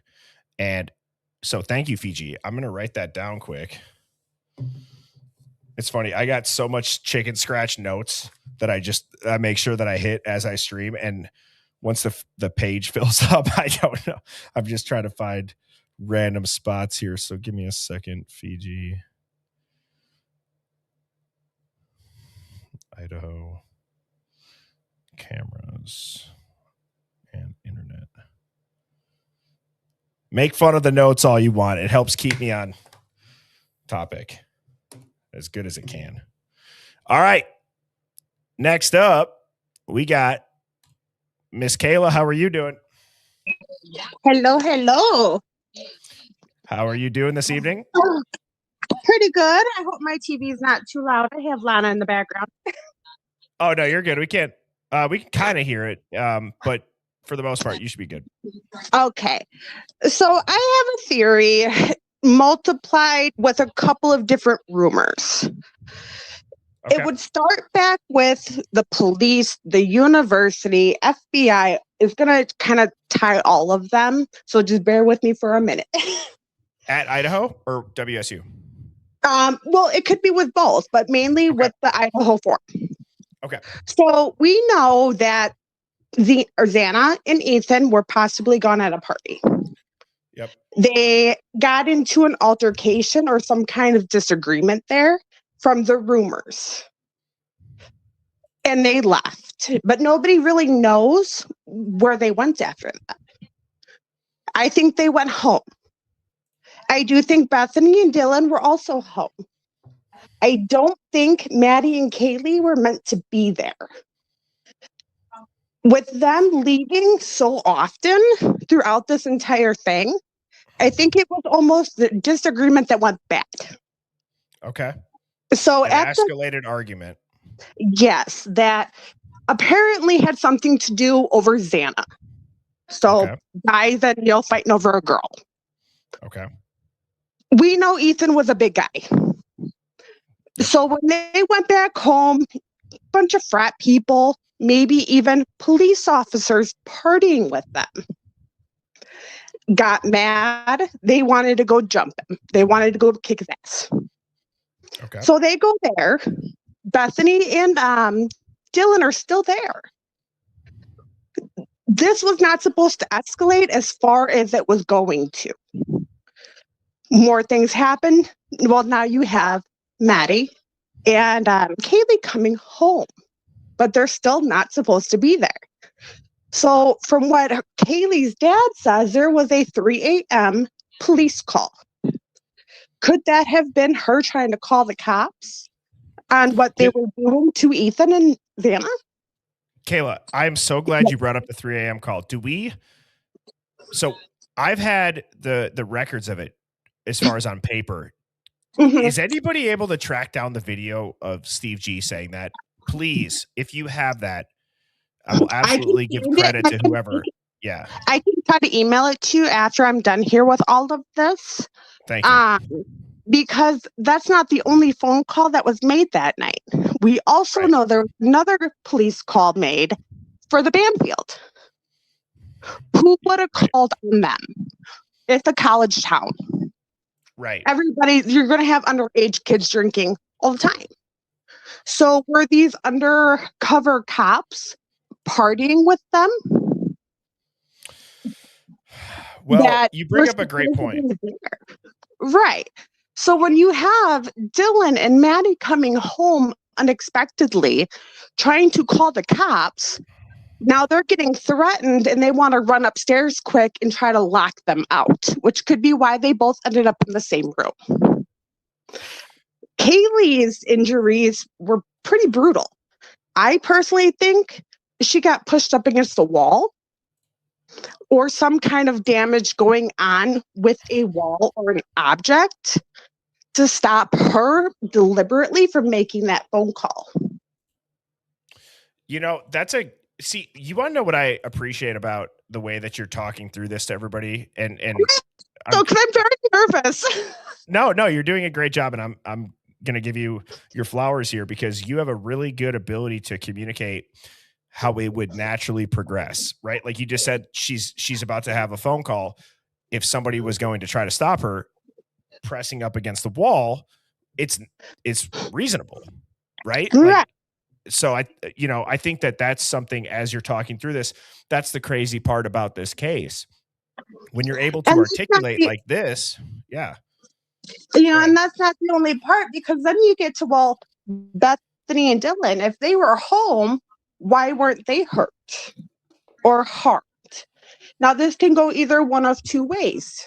Either A, they were threatened and told, if you don't want to die, you guys can help, because now you're a party to a crime. Either shut your mouth or you can be next. Kayla, have you been involved in some shit? Because this is like very like logical. Like, no. I've had my fair share of stupid things as I was a kid. Yes, I have had, but nothing compared to this. I mean that kindly. My brother was going to be a cop. I wanted to go to the army. So I've had like a lot of different things. And now I'm older with kids. I have nothing but time on my hands. Okay. I got you. So either A, they could have been threatened, or B, they could have been a part of it. And that's why they're not saying anything in regards. But the being threatened and being forced to kind of help. Well, if there's 4 to 5 guys there, some of them that one is also a police officer, possibly, or 2, and you're getting threatened by a police officer, most of the time you're going to be like, okay, yeah, I'm just going to do it. No questions asked. Could that be where all the I don't know and maybes come from? I'm glad that you called in. You bring up a great point. One of my favorite things, and I'm going to put you back down in the chat. Thank you, Kayla, so much for calling in. It was great to chat with you. I hope you have a great rest. Bye. Thank you.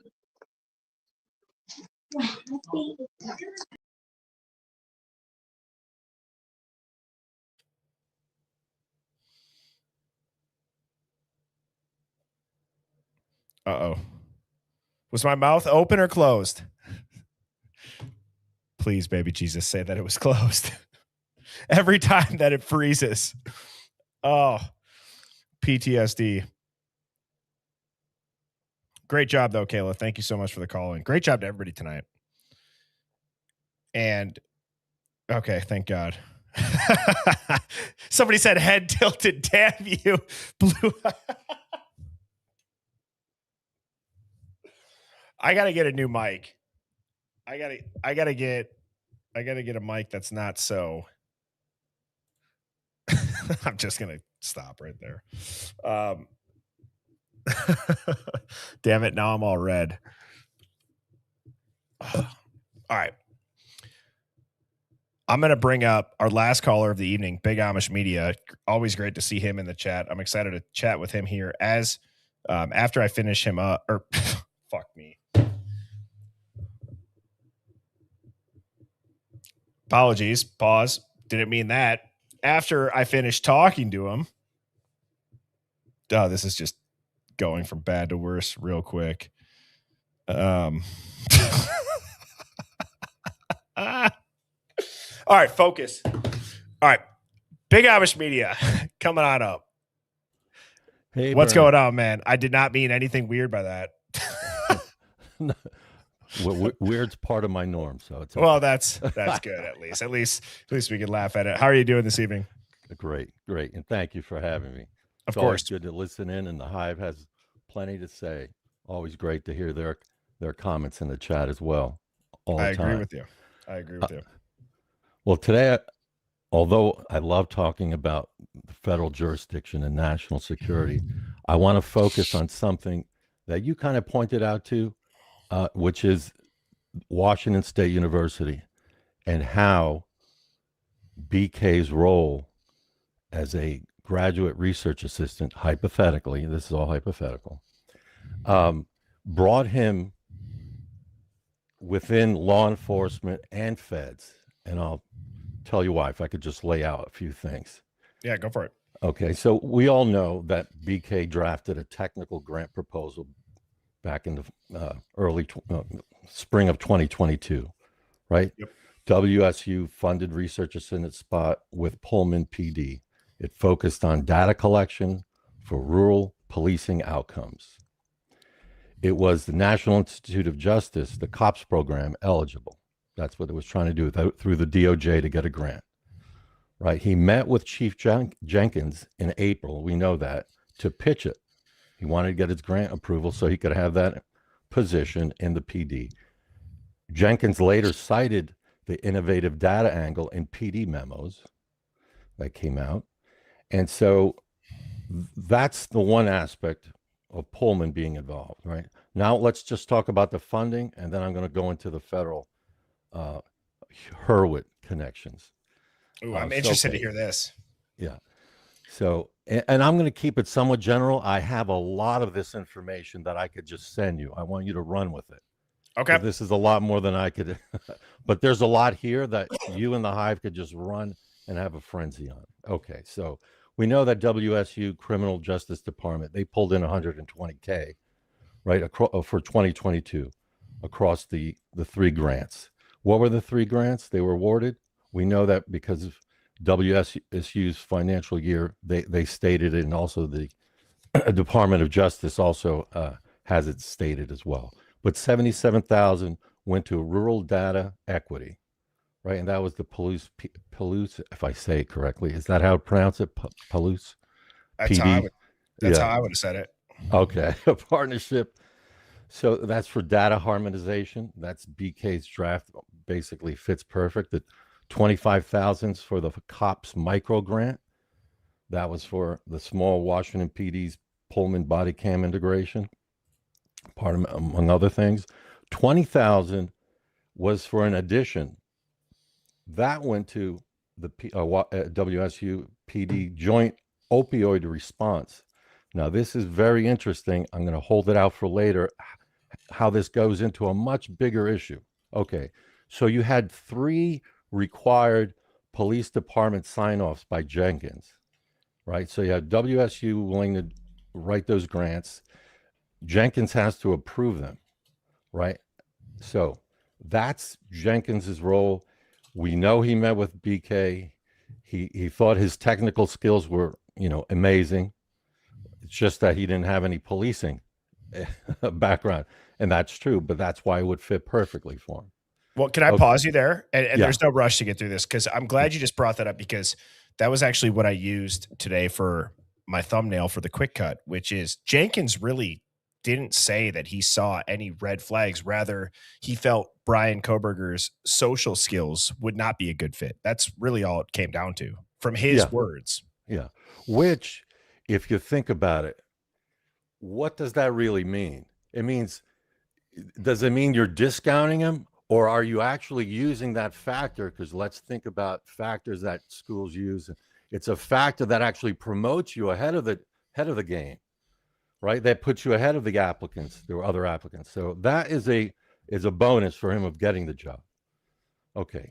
Yep. Now, and there's a lot we're going to talk about. Well, let me just go into her. I know you need a quick cut on the. Yeah, no, you're good, man. Just take your time. Take your time. All right. So now here's the Hurwitz, the USAO touch points. So Hurwitz, he gets his job as the United States Attorney for Idaho, begins in June, right? So kind of parallels BK's arrival in some ways. But Hurwitz goes hands-on on these grants. He's the one that okays it. See, because think about it.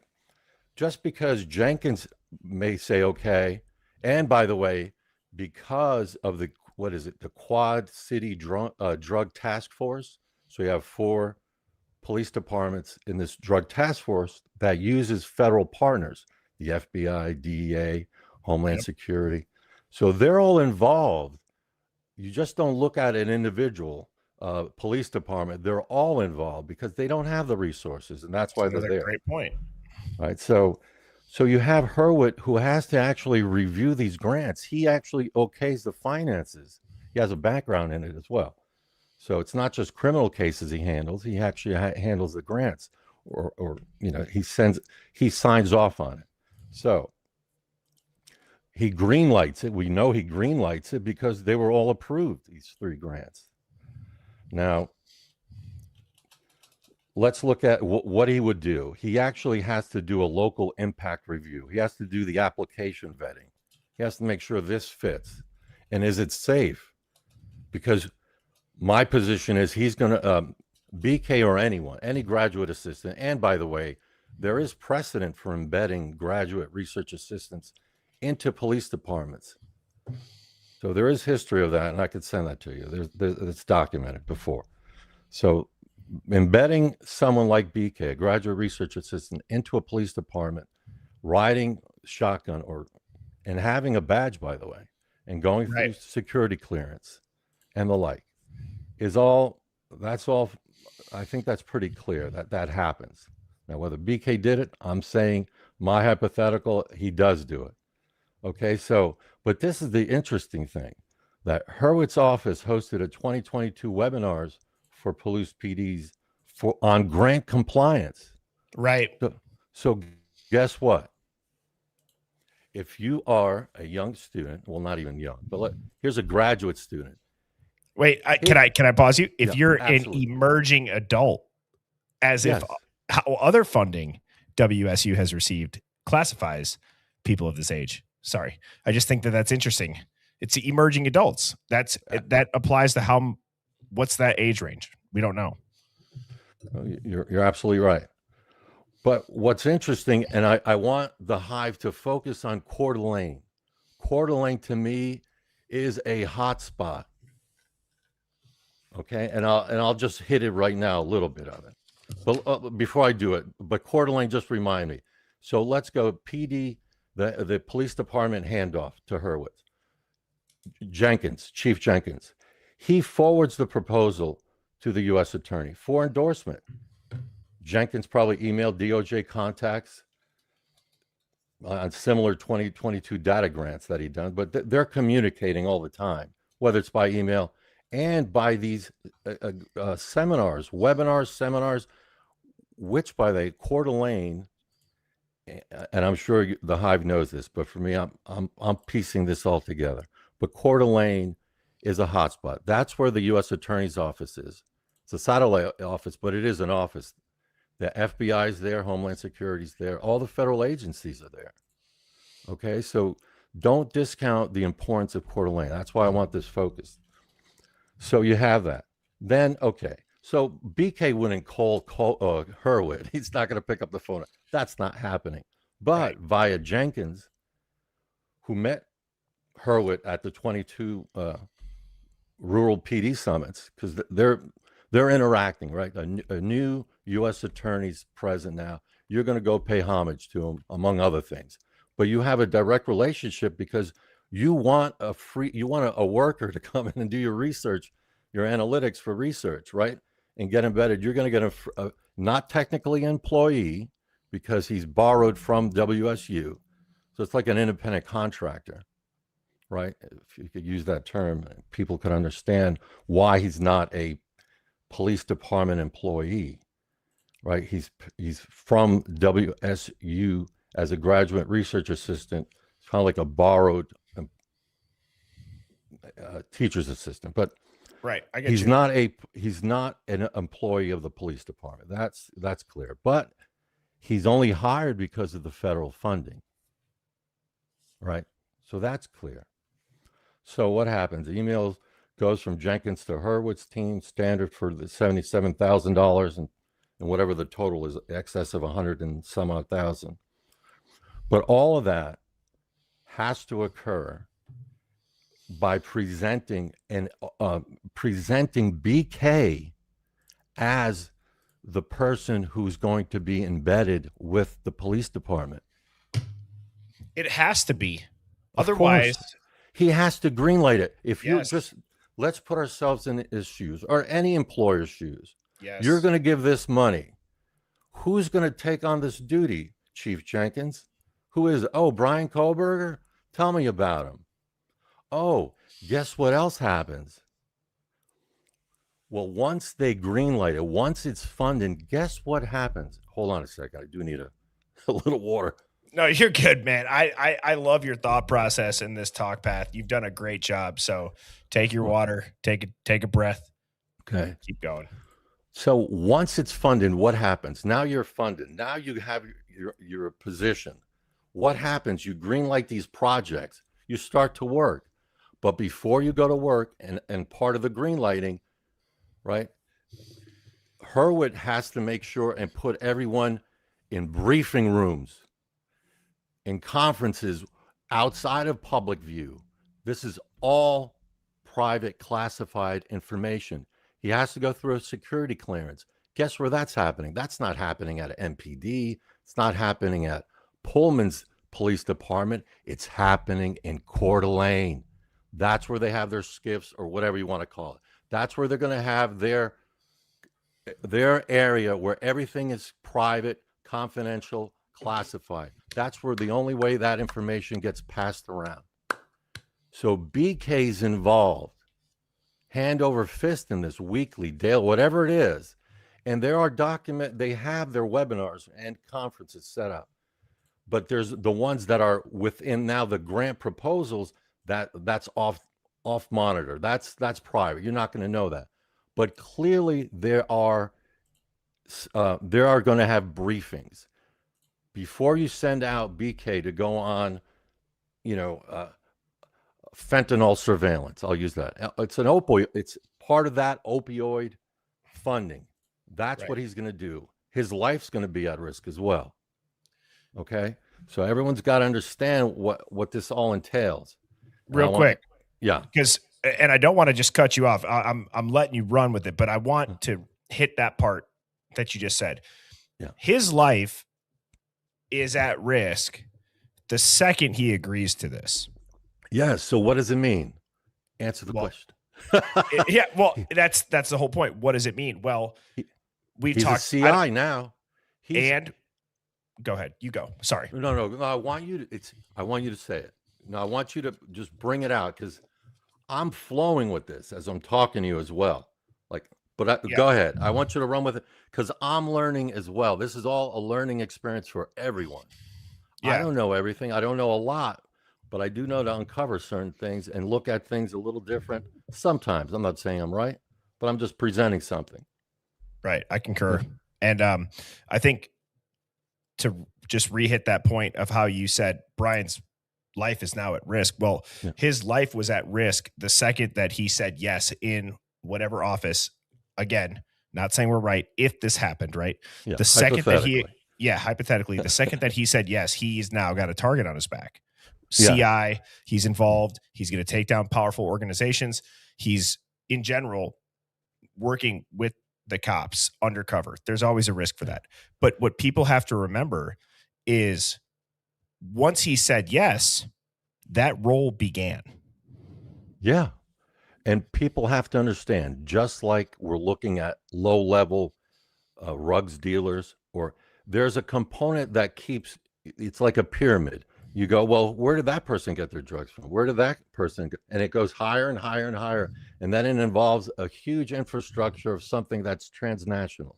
Well, under this scenario, we're just looking at his involvement in law enforcement. It's not just the Pullman PD, it's the Quad City Drug Task Force. And what does that entail? It entails you're going to be involved and receiving classified information. What does that mean, Bertie? You know what it means. Once you get classified information, you're at a different level at that point. You're on a different level. Yeah, you're going to redact things that make no sense. You are now in the national security case. You would have people like Hurwitz involved. You would have all these Homeland Security, type agencies present. Yes. It depends how much information they give him, right? So it's dependent on that. So if he is given that information, which they would, because if they're looking at that opioid funding, that's what it would entail, hypothetically speaking. You're going to also be required to sign off on NDAs, and also you're going to be signing off on special forms, government forms, that if you release any of that information, guess what? You'll be convicted under the Espionage Act and the like. and you're gone. You're gone. And people don't understand that risk too. So how can everybody keep their mouth shut? Well, I don't know if you tuned in, and I don't want to sidetrack us too much, but if you tuned into the Custody Queens, right? I did not, but I believe it was Kristen that had said, if I was doing this,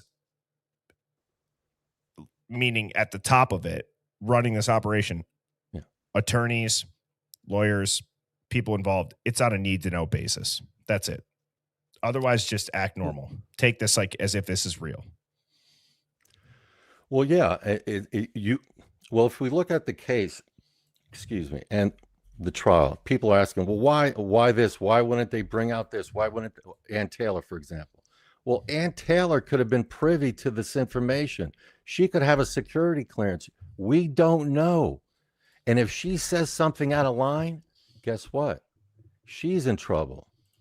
Judge Hippler might know that. We have to look at it sometimes from a different perspective of what's really possibly going on. Again, I don't know. I could be totally wrong. Well, now let me ask you this, dude. Let me ask you this. I don't know the answer to this. I've wondered about this for a while. I showed the interaction between Hippler and Steve Gonsalves about this is a gag order. Steve G fires back saying it's disgusting. We're using the word gag as some of the victims were gagged. I don't like using that word.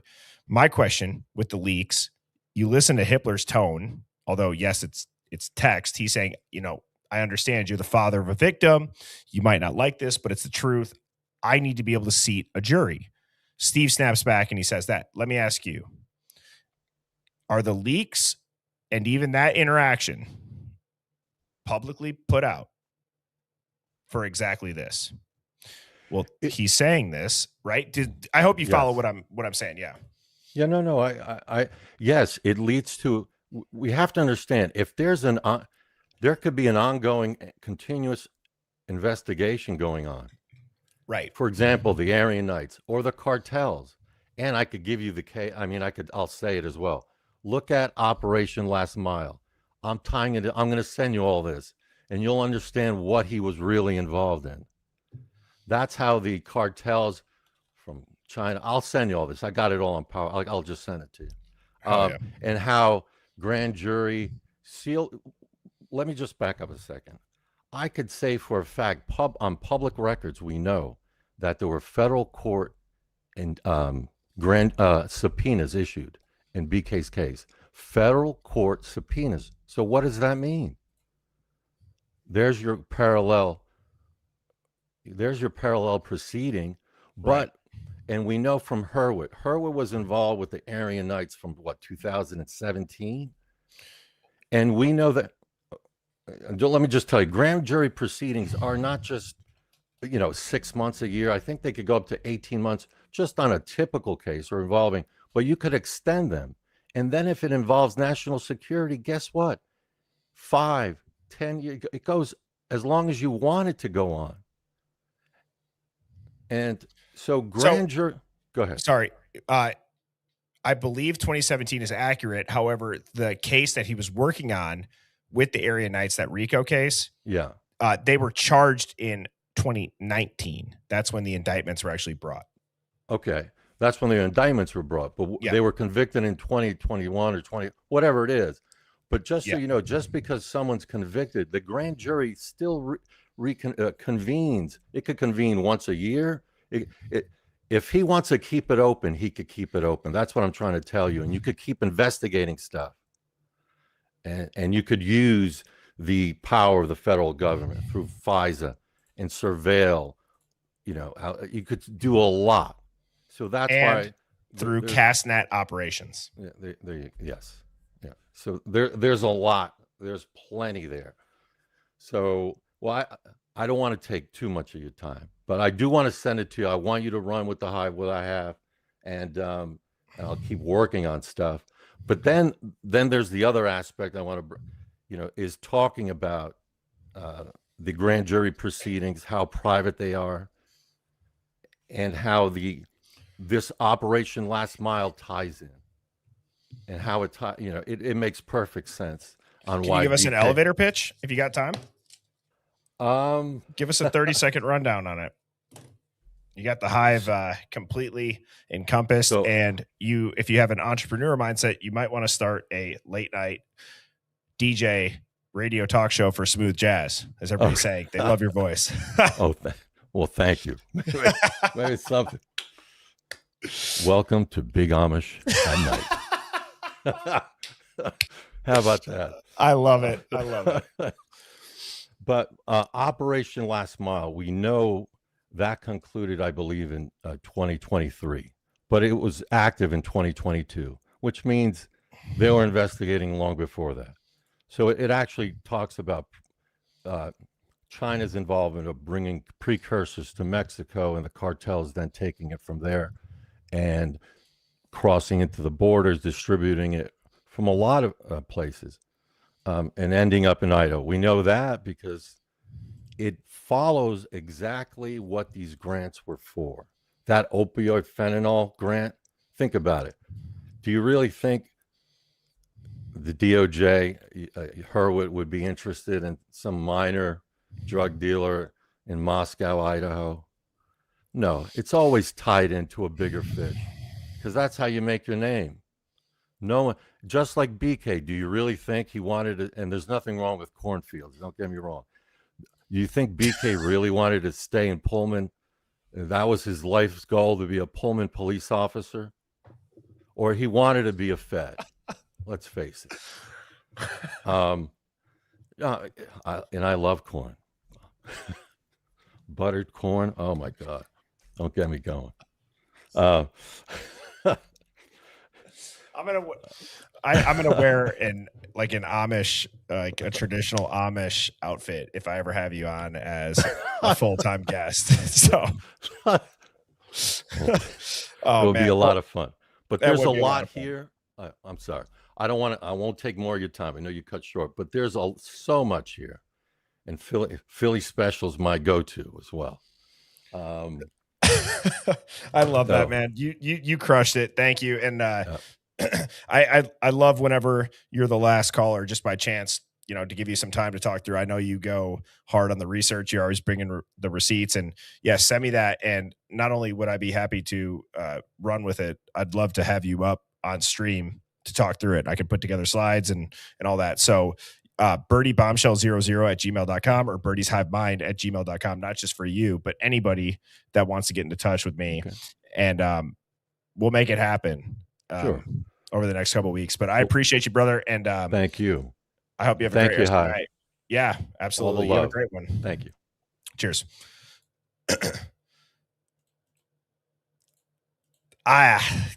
I love that, dude. It's so awesome how cool it is to meet people online that I've never actually met, but I'm like, I know that if Big Amish,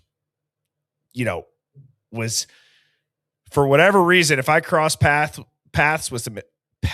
with him in person, we could have a beer if he drinks. We could go have corn on the cob. He said he loves corn. Whatever. We could go have a great time in a tractor pull, whatever the hell.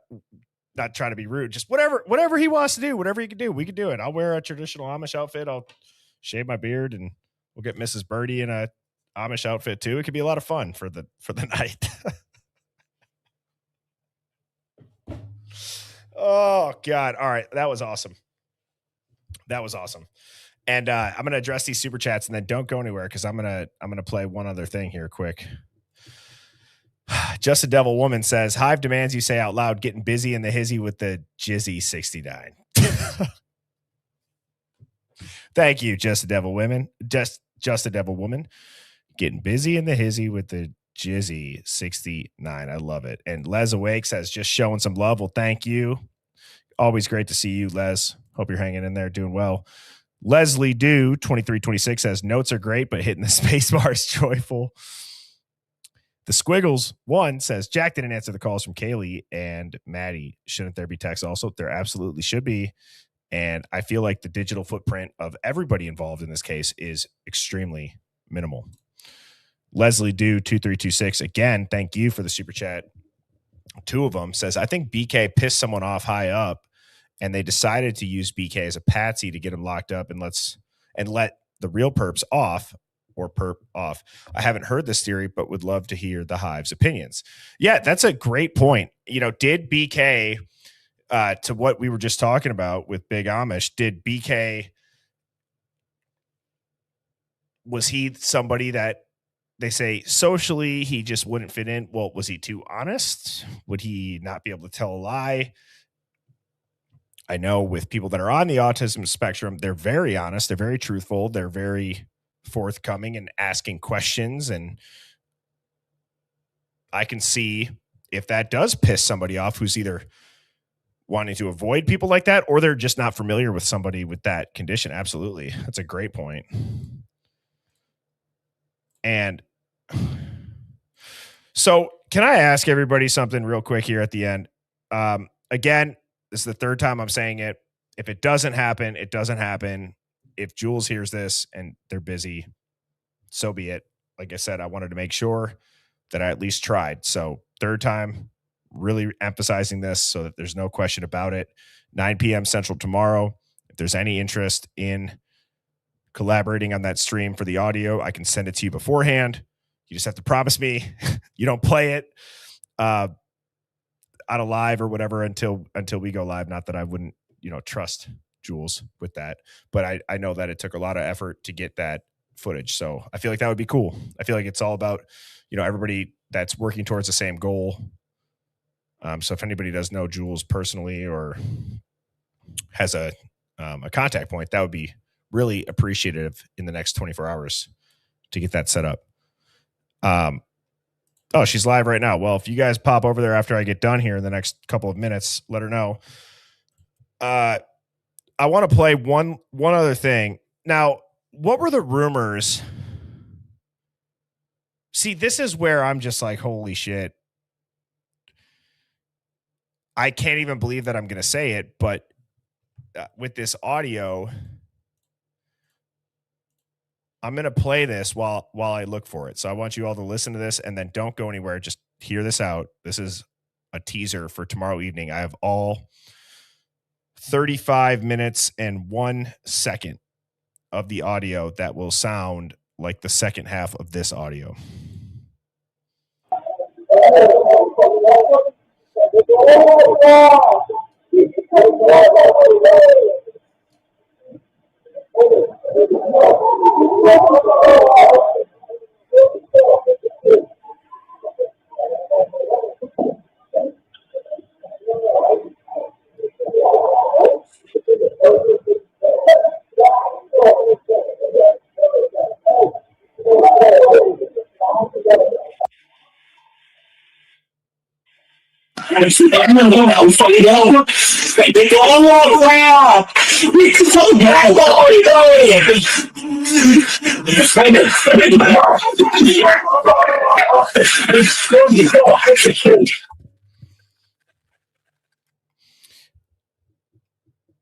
What do you guys hear in the beginning?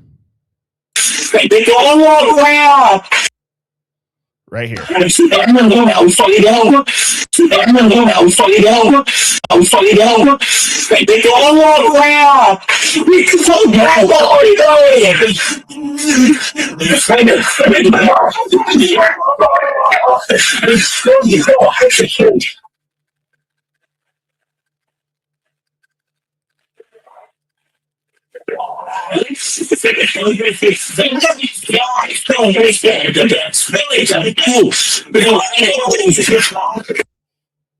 She said she doesn't like me and I can play whatever I want. Is that real? Well, at least I know that I tried, and it is what it is. That'll be, if that's real, I guess that'll be the last time that I do that shit. So nonetheless, tune in tomorrow night for crystal clear audio, and I hope everybody has a great rest of their evening. Sleep great, go into Friday, rest it up for a fun and relaxing weekend, and I will see you at 9 p.m. Central for a live dig. Cheers, everybody. Birds flying high, you know how I feel. Sun in the sky, you know how I feel. Breeze drifting on by. You know how I feel. It's a new dawn. It's a new day. It's a new life.